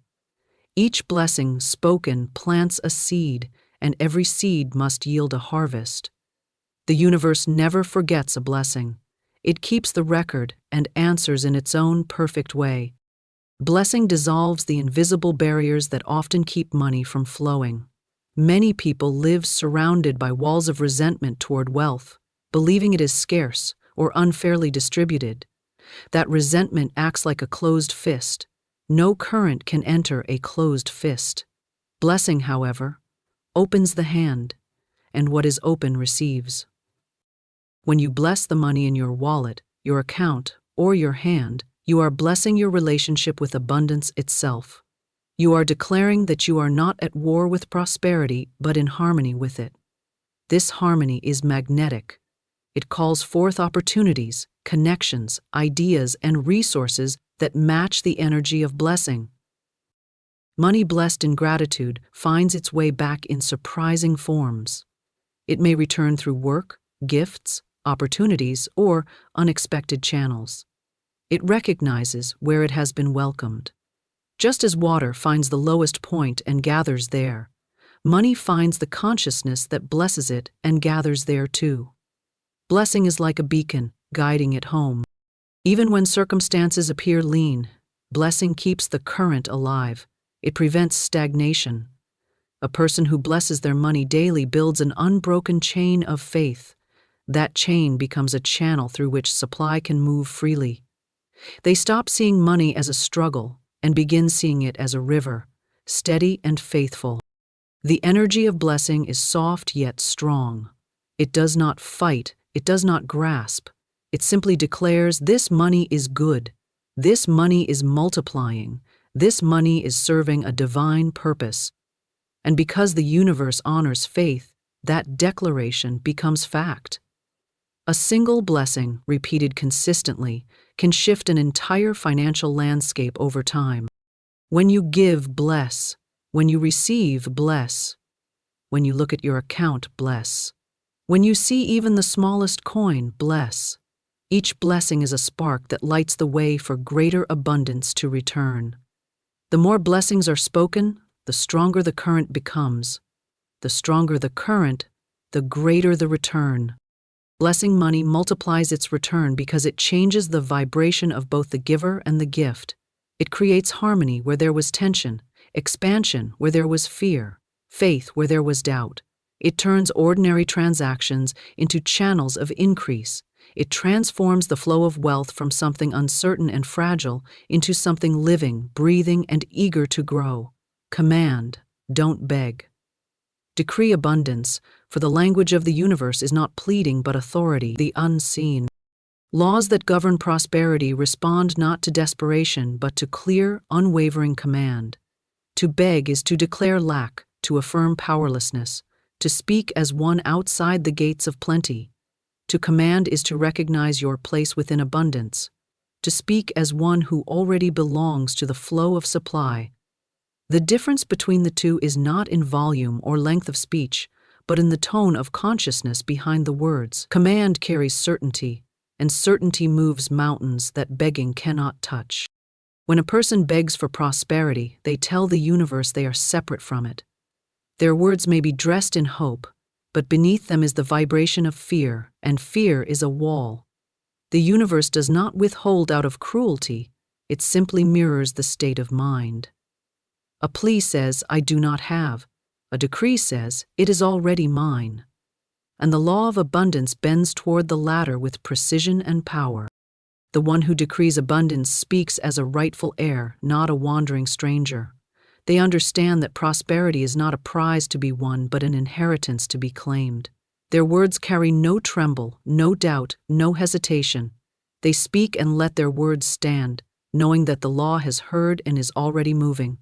A decree does not look around nervously for evidence. It creates the evidence. Begging waits for proof to feel secure. Commanding births the proof from invisible substance. To command is to speak from the center of faith. It is to stand in the still place within and let the words emerge like a river flowing from a spring. These are not frantic words, nor are they forced. They are calm, strong, deliberate. I am surrounded by divine supply. Wealth flows to me now. All my needs are met in perfect ways. Such decrees are not wishes. They are statements of spiritual fact, and the unseen current recognizes its name in these statements and rushes to answer. Begging, however, scatters energy. Each plea carries the imprint of uncertainty. It says to the universe, "I do not trust you. I do not trust the flow. I fear the outcome." The law of abundance cannot flow freely into a vessel that doubts its own worthiness.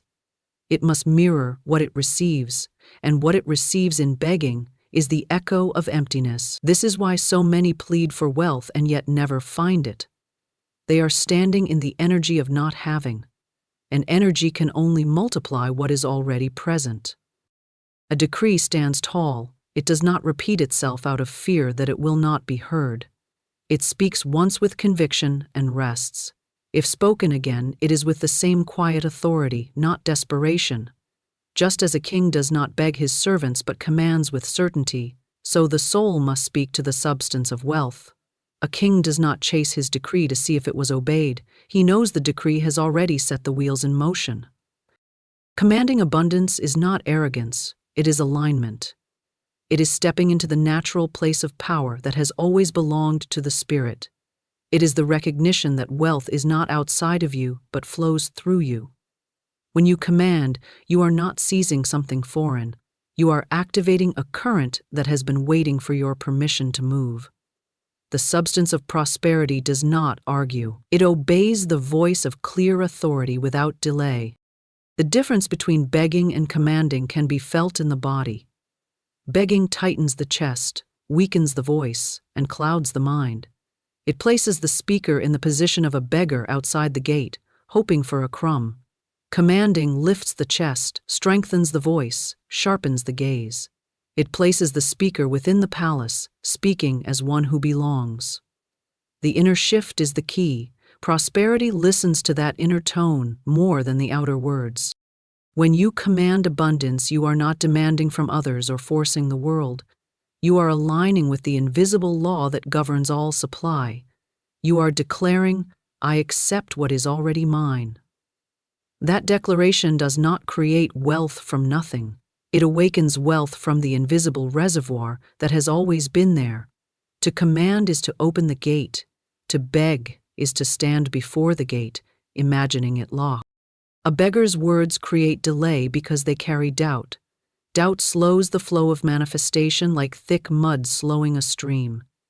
Command sweeps away delay because it carries clarity. Clarity acts like a channel, smooth and wide, allowing the current to flow unhindered. This is why those who command with certainty often see doors open that others believed were closed. They do not wait for permission to step into abundance. They give the permission. Commanding abundance is an act of remembering. It is remembering that the power to shape your reality does not lie in distant hands. It is remembering that the energy of wealth is not above you, beneath you, or beyond you. It is responsive to you. A decree is a key, and every key fits a specific lock. Begging may rattle the door endlessly, but a decree turns the lock with ease. The universe does not distinguish between a whisper of command and a shout of command. It only responds to the vibration beneath it. A quiet "I am provided for," spoken with unshakable certainty, is more powerful than a loud, tearful plea for help. It is not volume that moves energy, but authority. Authority comes from faith, from the deep knowing that what you speak is already true.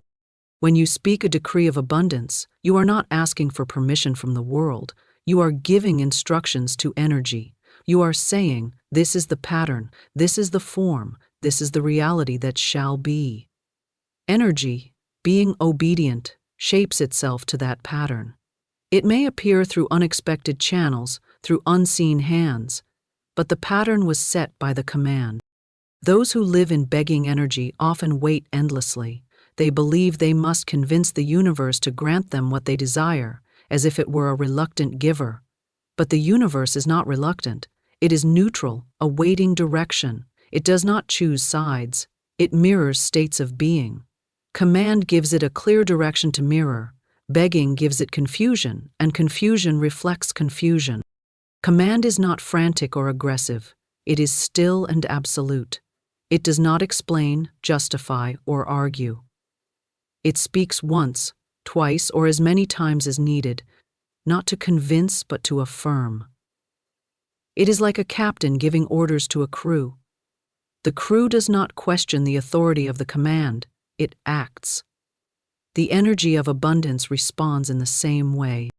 To command abundance is to stop asking if and start declaring now. It is to stop waiting for signs and start being the sign. It is to say, "Wealth flows to me effortlessly," and to let that statement settle like a seed in fertile soil. A seed does not question whether it will sprout, it simply does. The soil of faith needs no convincing. Begging drains energy, it builds tension, it creates distance between the speaker and the desired outcome. Commanding centers energy, it builds power, it closes the distance and makes the outcome present. A person who commands does not feel lack while they speak, they feel possession. They do not feel fear while they decree, they feel certainty. This feeling is the signal prosperity recognizes and follows. The act of commanding is not about controlling every step of how prosperity arrives. It is about setting the tone and trusting the law to do the rest. Begging tries to force the path, worrying over every detail. Commanding trusts the path to reveal itself. It does not doubt that the command is already fulfilled.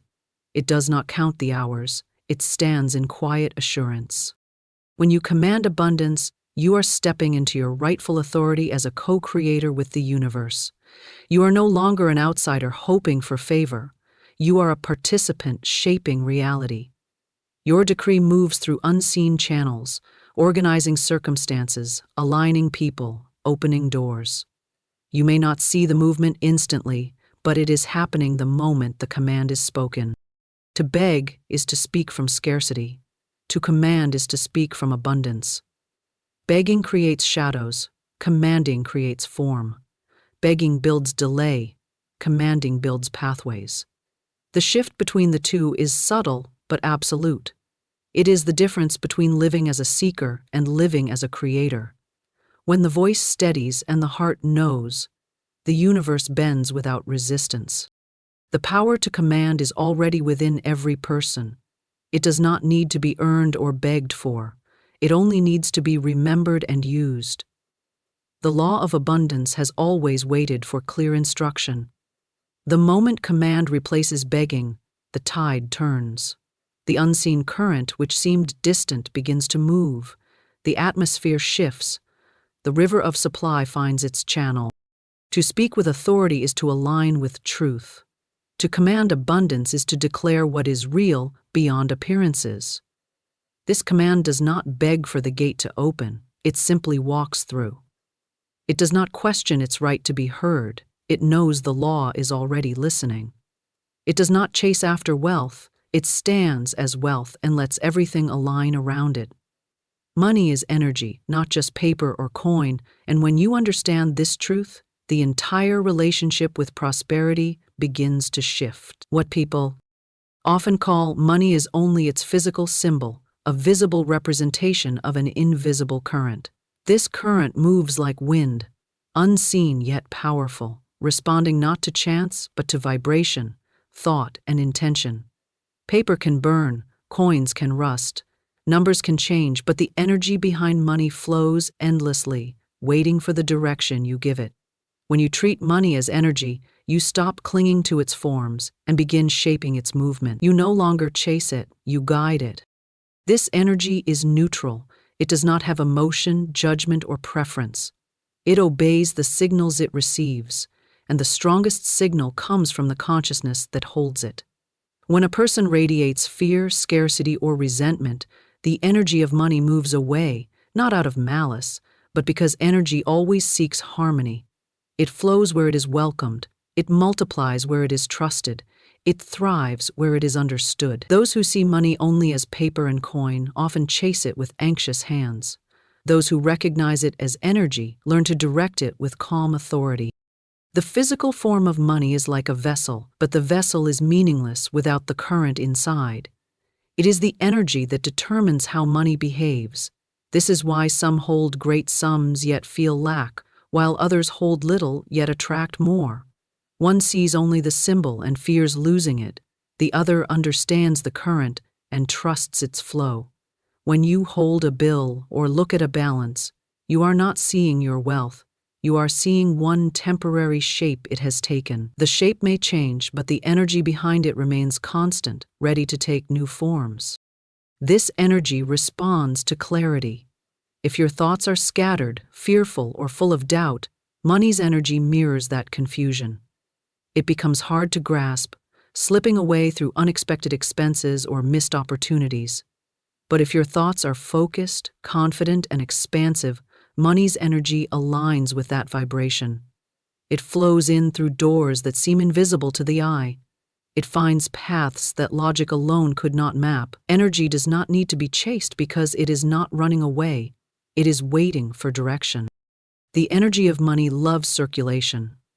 Like water, it grows stagnant when hoarded and becomes vibrant when allowed to flow. Those who cling to money out of fear often feel it disappear faster, not because it vanishes into thin air, but because stagnant energy attracts stagnation. When you let money flow with trust, it moves in circles, returning with increase. Giving, spending with joy, investing wisely, and receiving with gratitude are all ways of keeping the energy alive. Fearful thoughts build walls that block energy. People who say, "Money never stays with me," are not cursed. They are simply setting an energetic pattern. Energy hears the statement and obeys.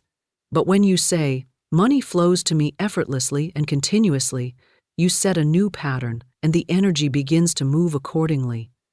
This is why words are powerful, but even more so when backed by understanding. Words spoken with belief reshape energy. Words spoken without belief leave it unchanged. Money energy does not care about how much you currently possess. It only mirrors your relationship with it. If you treat it as scarce, it will act scarce. If you treat it as abundant, it will act abundant. This is why some people can have little yet feel wealthy, and that feeling becomes a magnet drawing more energy toward them. The current follows emotional and mental frequency more than it follows circumstance. Circumstance bends to energy, not the other way around. When you release the idea that money is limited to the coins in your pocket or the numbers in your account, you begin to understand its true nature. Energy can take any shape. It can arrive through a job, an idea, a gift, an opportunity, a moment of alignment. It can multiply through channels that logic never predicted. When you trust the energy of money, you stop worrying about specific sources. You allow it to flow in ways beyond the narrow paths your mind once imagined. Money as energy means it is part of a larger current. It is never truly lost. It may change hands, change form, or move through different channels, but the current itself remains whole and endless. Fear tells you that when it leaves, it is gone. Trust tells you it is simply circling back in a new way. When you learn to let money's energy move freely, it begins to return to you like a river flowing back to its source. Every emotion, every thought, every word you attach to money sends a signal to this current. Gratitude amplifies it. Confidence strengthens it. Fear constricts it. Resentment scatters it. The energy of money does not judge these signals, it simply responds. When you align with gratitude and faith, the current becomes steady and strong. When you align with doubt and lack, it falters and weakens. This is why inner work is far more powerful than chasing outer circumstances. The outer world only reflects the movement of the energy you have already set in motion. People often say money has power, but in truth, money only reflects power. The energy behind it moves where it is directed.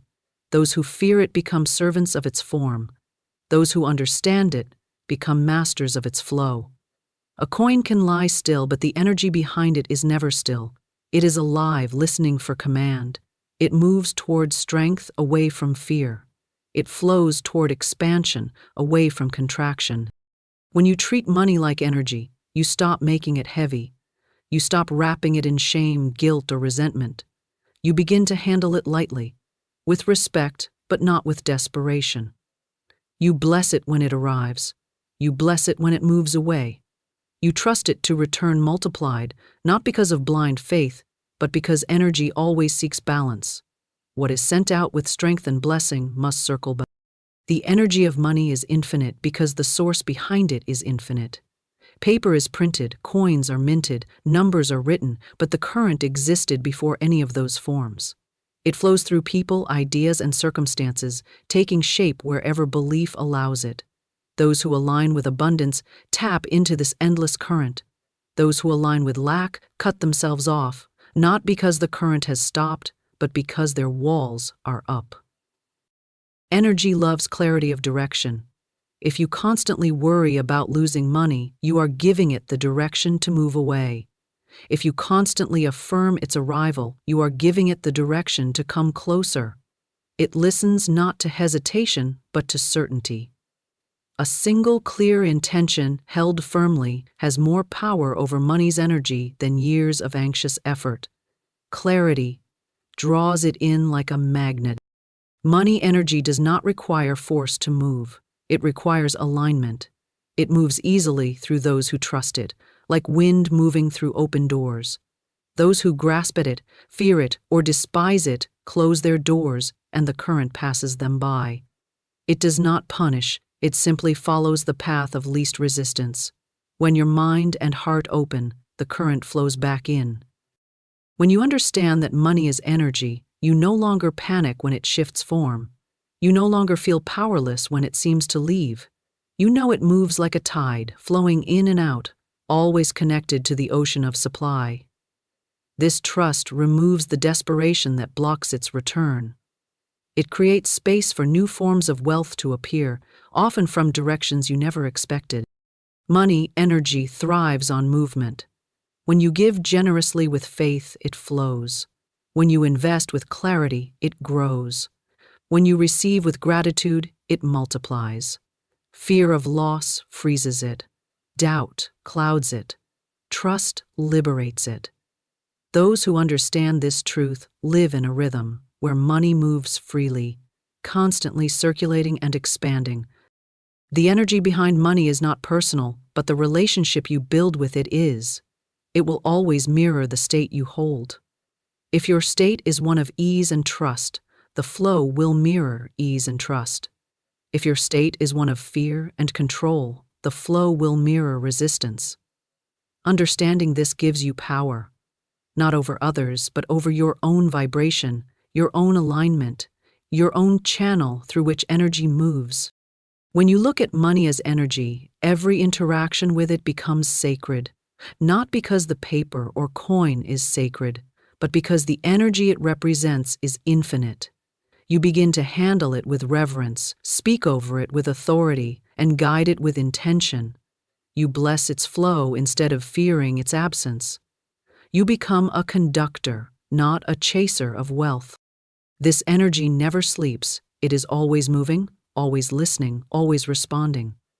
The more clearly and confidently you engage with it, the more freely it moves toward you. The less fear you attach to it, the stronger its presence becomes.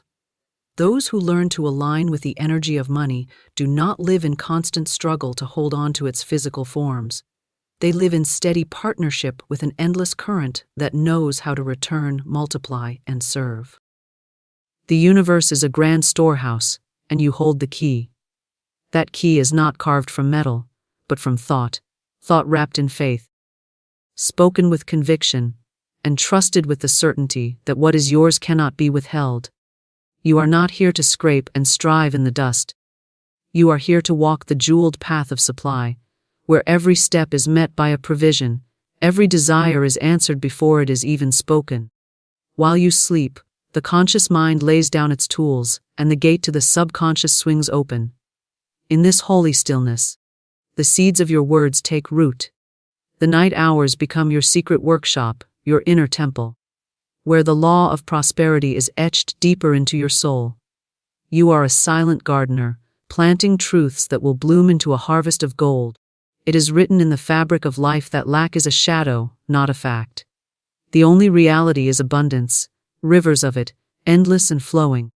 Scarcity has no true dwelling except in the thoughts that feed it. Withdraw your attention from fear, and the phantom dissolves.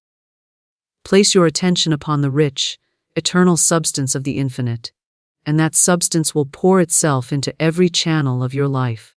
Every soul is issued a divine inheritance at birth: freedom, joy, and plenty. Yet many wander in forgetfulness, their eyes on the closed door, unaware of the open gate just beyond. But tonight, as these words find their way into the fertile soil of your sleeping mind, the memory returns.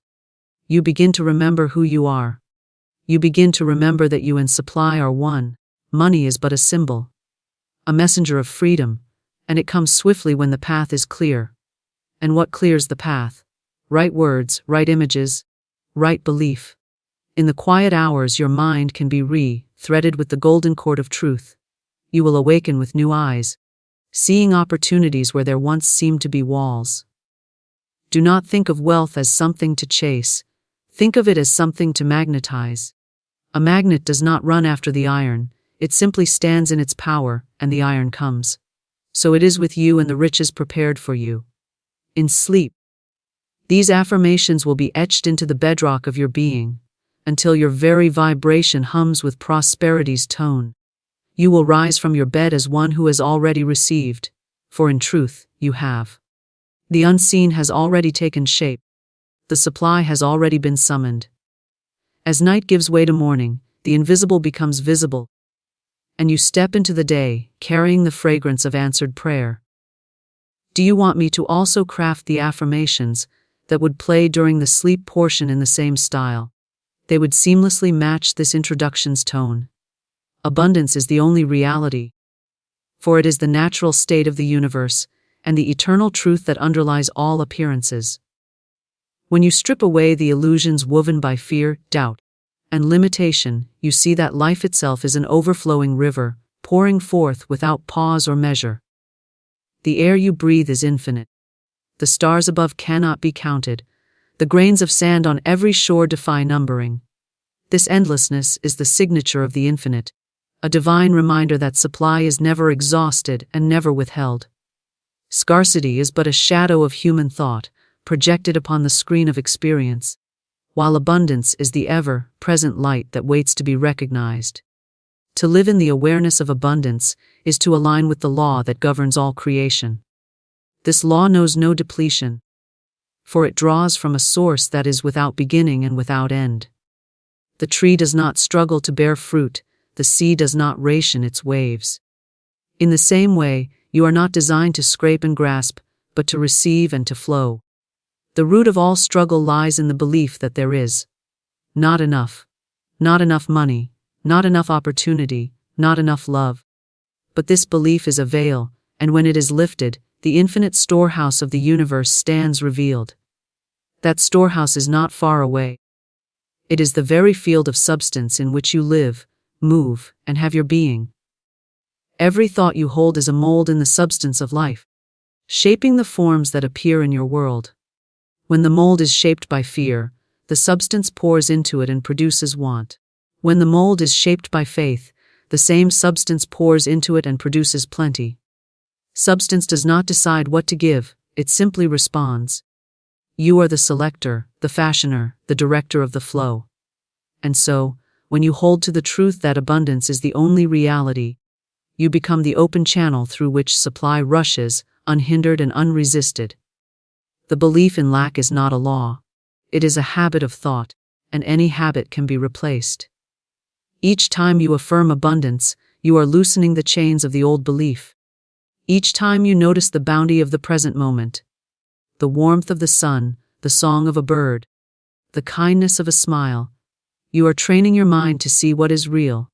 For abundance is not confined to money. It is the fullness of life in every form: health, joy, love, inspiration, opportunity. The more you recognize it in all its shapes, the more it appears. For recognition is a magnet. The world teaches you to measure wealth by possession, but the deeper truth is that wealth is measured by consciousness. A person with an abundant mind can lose everything in form, and yet, by the power of thought, call it all back again, and more. Another with a consciousness of lack may gather riches for a season, only to see them slip away, for the inner pattern remains unhealed. When you anchor yourself in the truth that abundance is the only reality, you no longer fear loss, because you know that the source is within and cannot be taken from you. Look at the patterns of nature, and you will see that there is no stinginess in the design. The flowers bloom not in single petals, but in countless folds. The fruit trees bear more than one can eat. The rains fall in rivers, not in drops. This is the rhythm of life, and you are part of it. To claim your place in it, you must speak in the language of the infinite. You must think in terms of overflow, not in terms of restriction. You must expect the good, not as a rare event, but as a constant condition. Expectation is the invitation by which the universe enters your affairs. To dwell in abundance is to trust that every need is met before it is felt. This trust is not naive, it is the highest wisdom. For it understands the nature of the source. The source is not a person who may or may not grant your request, it is a law, and when the law is followed, the result is certain. The law of supply is as exact as the law of gravity. You do not plead with gravity to hold you to the earth. You simply live in harmony with it, knowing it is constant.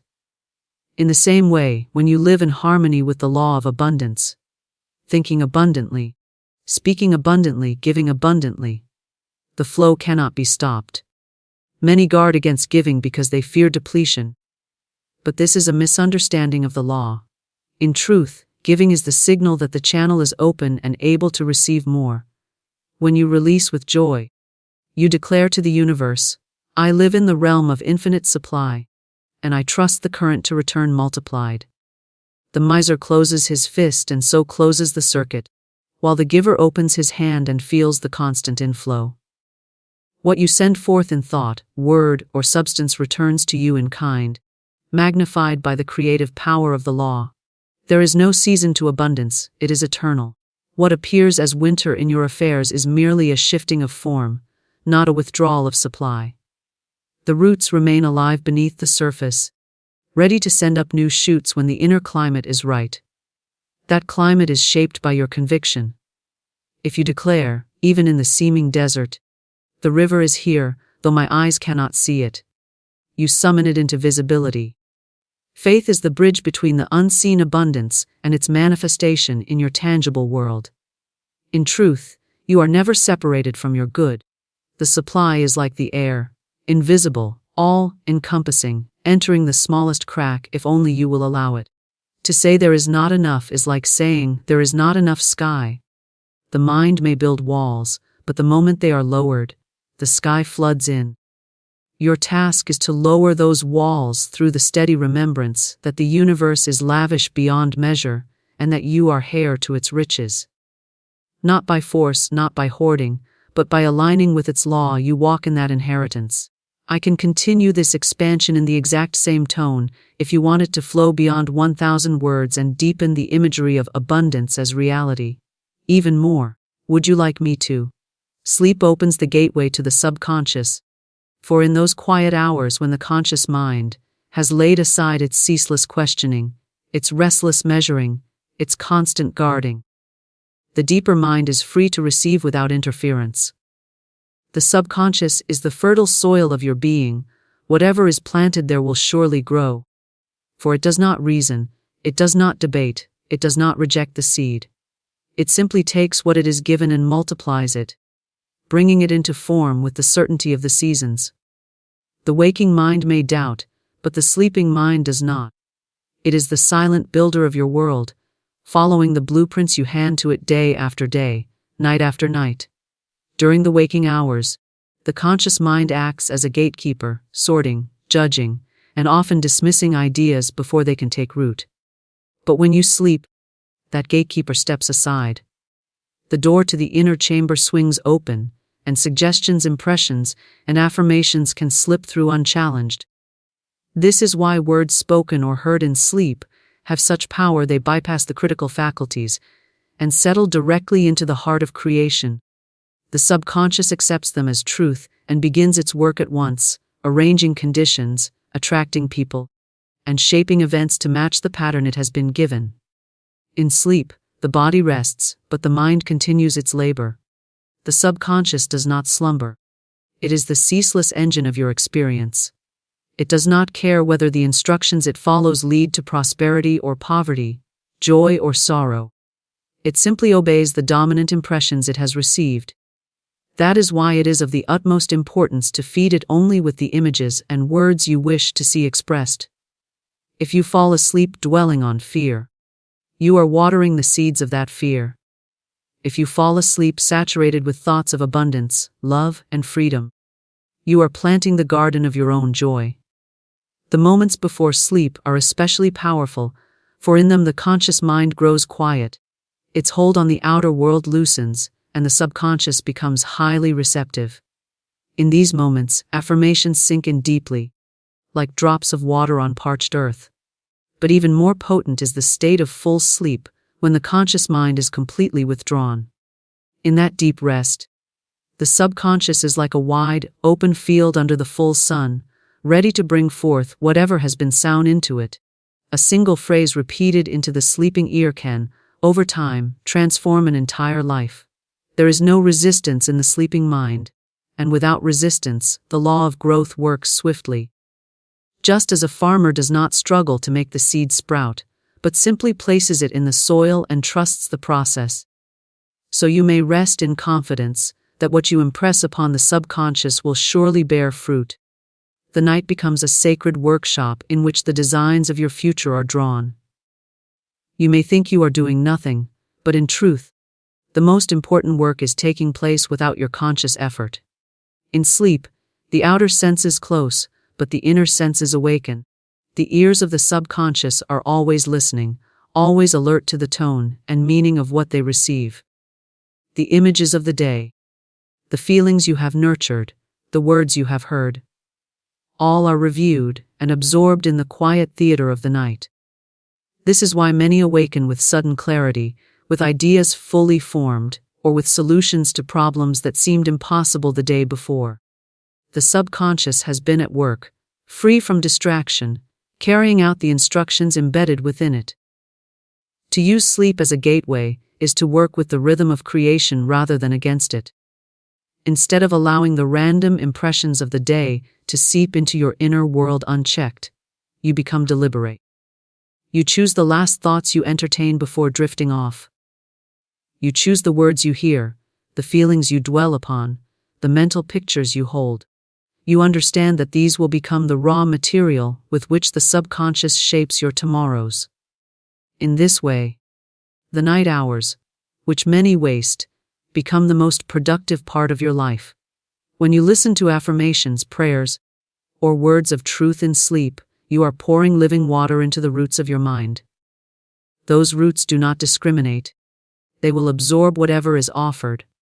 But the water of truth is different from the stagnant pools of fear or doubt. It carries with it the vibration of the infinite, the pattern of harmony, the assurance of good. When this vibration is impressed upon the subconscious repeatedly, it dissolves old falsehoods, uproots weeds of limitation, and clears the soil for the growth of new realities. There is a mystery in sleep that even science cannot fully explain, but the ancients understood its spiritual significance. They knew that in the hours when the conscious mind withdraws, the soul communes more freely with the universal intelligence, receiving guidance, strength, and renewal. They knew that dreams were often the language of the deeper self, sending symbols and messages that the waking mind could translate if it was attuned. This same openness can be directed, for when you feed the subconscious with chosen truths before and during sleep, you set the course for the unseen forces to follow. The subconscious works not in straight lines but in patterns, weaving together events and opportunities with a precision that may seem miraculous to the outer mind. Yet it is no miracle, it is law. What you impress must express. The form may come in ways you could not predict, through channels you did not imagine. But the essence of what you have planted will emerge. This is why it is said that you do not need to know the how. Your role is only to set the blueprint with clarity and conviction, and the subconscious, in its tireless devotion, will assemble the details. To let sleep become a tool of transformation is to realize that you are never truly idle. Even in your most still moments, the forces of life are moving within and around you, shaping your outer world from the inner pattern. By aligning that inner pattern deliberately each night, you step into harmony with the creative power that never rests. You do not beg, you do not chase. You simply feed the mind with the truths you wish to see and trust the law to do the rest. Right words magnetize prosperity because words are not mere sounds in the air. They are vibrations that carry the very blueprint of the reality they describe. Every word you speak is a seed cast into the fertile soil of your subconscious mind, and that soil in perfect obedience will bring forth in kind. Words are containers of thought, wrapped in emotion, and when spoken with conviction, they become commands to the invisible forces that shape your life.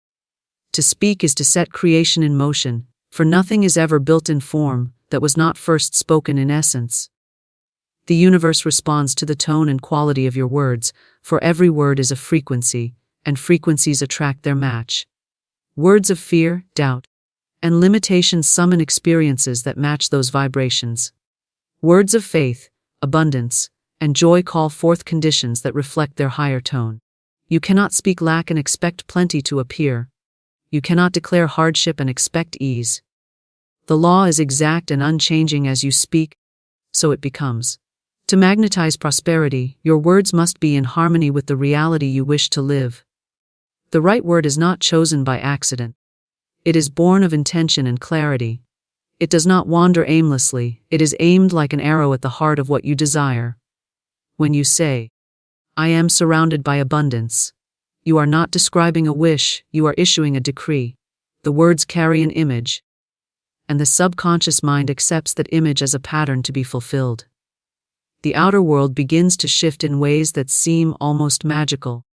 But it is no magic. It is simply the law responding to the signal you have given it. Your prosperity begins with the conversation you hold within yourself. Every inner word counts as much as every outer one. You may speak in silence, but the vibration is still sent forth.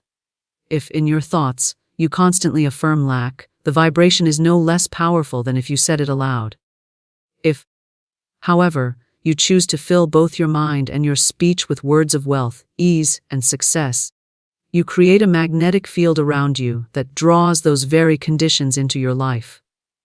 The right words become the poles of a great magnet, pulling toward you every resource, person, and opportunity you need. The magnetism of words is amplified when they are spoken in the present tense and with feeling.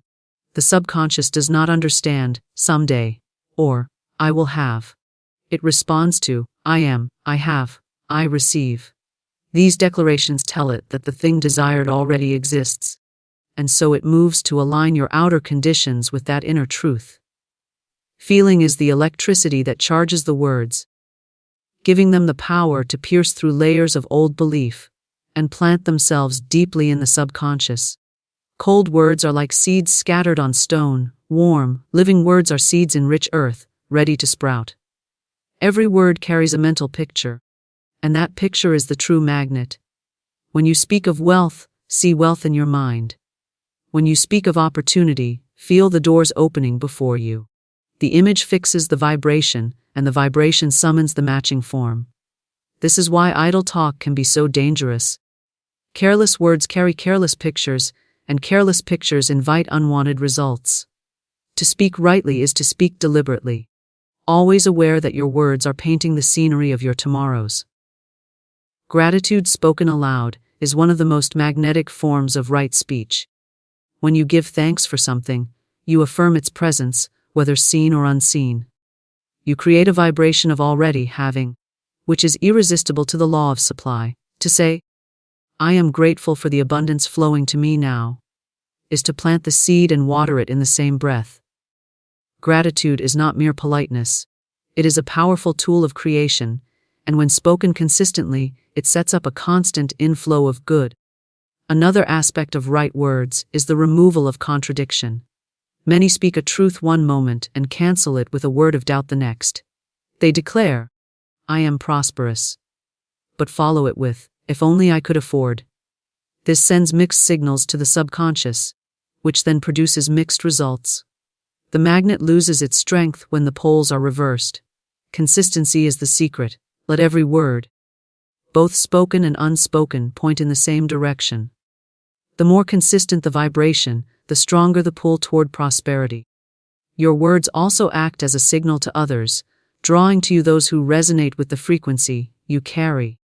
When your speech is rich with confidence and expectancy, people are drawn to your energy. They feel uplifted in your presence, and this often opens channels for financial and personal growth that you could not have planned. Opportunities have a way of appearing through relationships, and relationships are built and influenced by the words exchanged. The right words not only attract prosperity directly, but also open doors through which prosperity may flow. To make right words a habit, you must train both tongue and mind. It is not enough to speak affirmations once a day, while allowing the rest of your speech to be filled with worry. The goal is to make prosperity, conscious language your natural state, so that every word you speak is a thread in the fabric of your desired life. This training begins with awareness. Listen to yourself as you would to a friend. Notice the phrases you repeat, the tone you carry. Each time you catch a word of lack, replace it immediately with one of abundance. Over time, the shift becomes effortless. When words and belief are in harmony, the magnetism is irresistible. If you speak the right words but secretly doubt them, the vibration is weakened. This is why repetition is powerful. It allows the new word to sink into the subconscious until it is believed without question. Once the subconscious accepts a word as truth, it works unceasingly to make it so. It will guide your actions, influence your decisions, and even alter your perception so that you notice opportunities that once seemed invisible. The right words are not only about gain. They are about alignment. They bring you into resonance with the abundance that is already present in the universe. You do not create prosperity from nothing, you draw it from the infinite supply in which you already live. The words are the channel, the link, the signal. When they are chosen wisely and spoken with faith, they become like a beacon shining through the unseen, calling to the resources, ideas, and people that match their frequency. And as they arrive, you recognize them not as strangers, but as the inevitable response to the truth you have been declaring. Wealth is your divine inheritance because you were created out of the same infinite substance that formed the stars, the oceans, the mountains, and every living thing. That substance is limitless, overflowing, and ever-renewing. It holds no concept of poverty or lack, for those are not of its nature. In the mind of the infinite, there is only supply, and that supply was given to you at the moment of your creation. You are not here as a beggar in a hostile world, you are here as an heir in a boundless kingdom. This inheritance is not something you must earn through toil and struggle. It is your birthright, established before you took your first breath.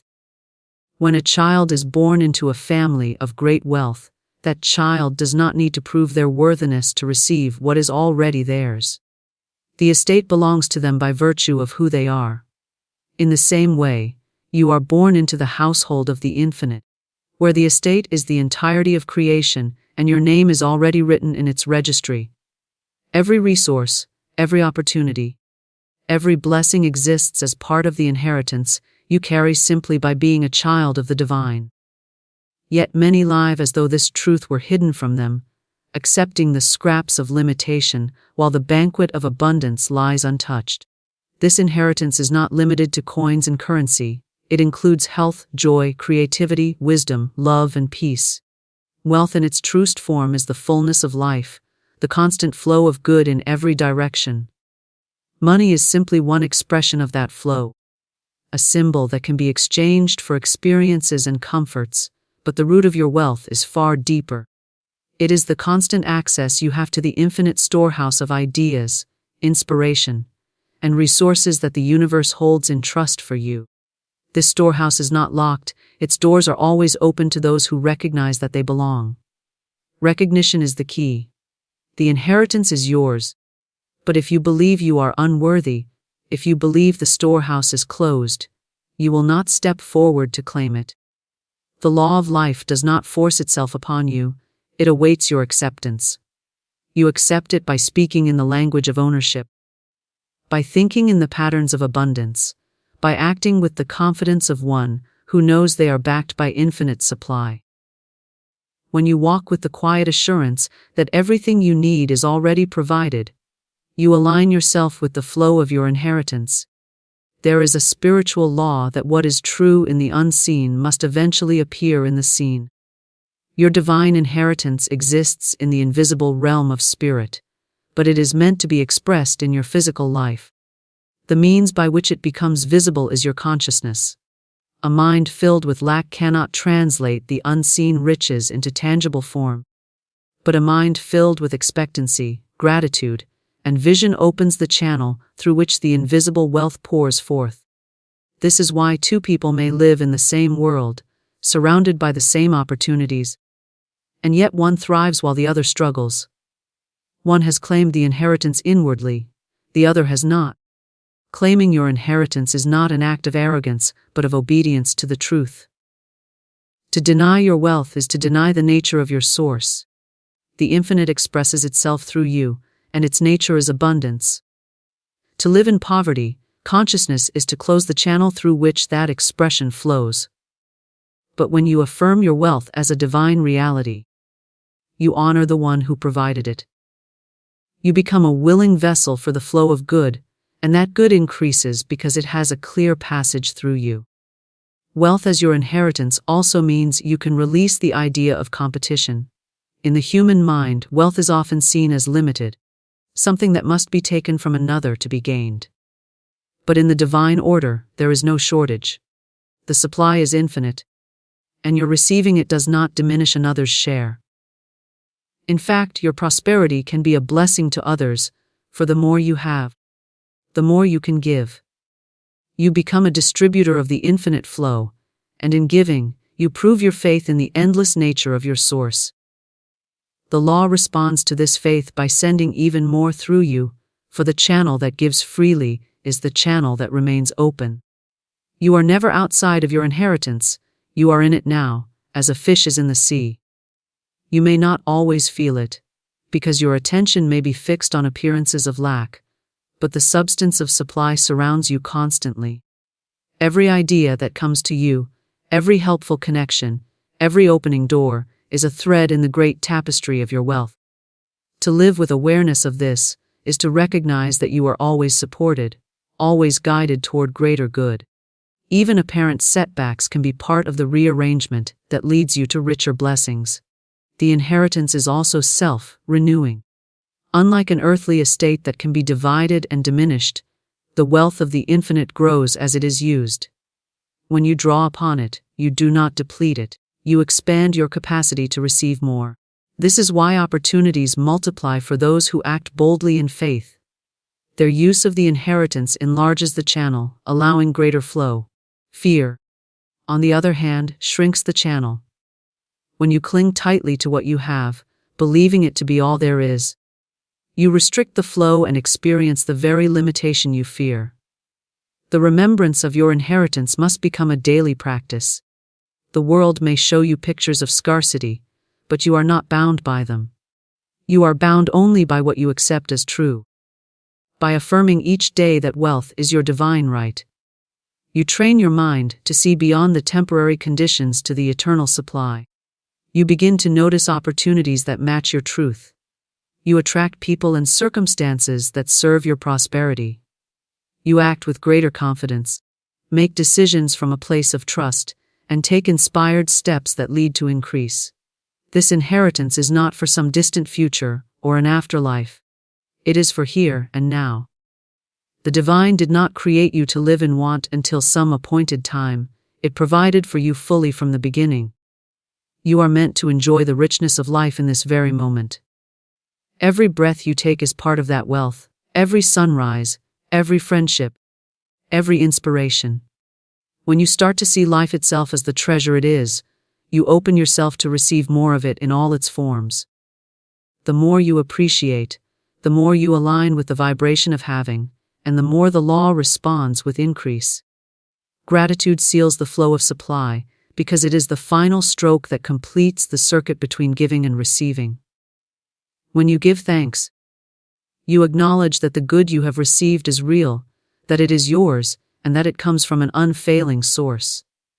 This acknowledgement is not passive. It is a living vibration that signals to the universe, the channel is open, the flow is welcome, and I am ready for more. Without gratitude, the current can falter, for the law of life moves most freely through those who recognize and honor its gifts. Gratitude is a spiritual magnet. It draws to you more of the very thing for which you are thankful. When you speak or think words of thanks, you place your attention on abundance, and what you focus on expands. If you are grateful for money, more avenues for money will appear. If you are grateful for health, your body will respond with greater vitality. If you are grateful for opportunities, you will find doors opening where none seemed to exist before. The act of giving thanks is an act of multiplication, for it aligns you with the frequency of increase. To be grateful is to affirm that the supply is constant and dependable. When you give thanks before a visible result has appeared, you declare your trust in the unseen. This is gratitude in its highest form, not merely a reaction to what is already in your hands, but a proclamation of faith that what you have asked for is already on its way. This kind of gratitude moves mountains because it does not wait for proof. It becomes the proof. The moment you feel thankful for something, you align yourself with the vibration of already having, and the law of supply responds by fulfilling that vibration. Gratitude also dissolves fear and worry, for it shifts your focus from what seems to be missing to what is already present. It is impossible to dwell in both lack and gratitude at the same time. One cancels the other. When you feel the weight of scarcity, begin to list the blessings you already hold. The roof above you, the breath within you, the friendships that enrich your days, the skills and talents you carry, the beauty of nature that surrounds you. As you give thanks for these, your emotional state changes, and that change in vibration alters the conditions you attract. Gratitude is the keeper of the heart's door. When the door is guarded by thankfulness, thoughts of envy, resentment, and bitterness cannot easily enter. These negative states block the flow of supply because they deny the abundance of the source. Gratitude, by contrast, affirms that there is enough for all and that your portion is always arriving in perfect timing. By keeping your inner door open with thankfulness, you invite the law to move unhindered, bringing you good in ways you could not have planned. It is not only the great and dramatic blessings that deserve thanks. In fact, the more you train yourself to notice and appreciate the smallest gifts, the more your life becomes a continuous stream of blessings.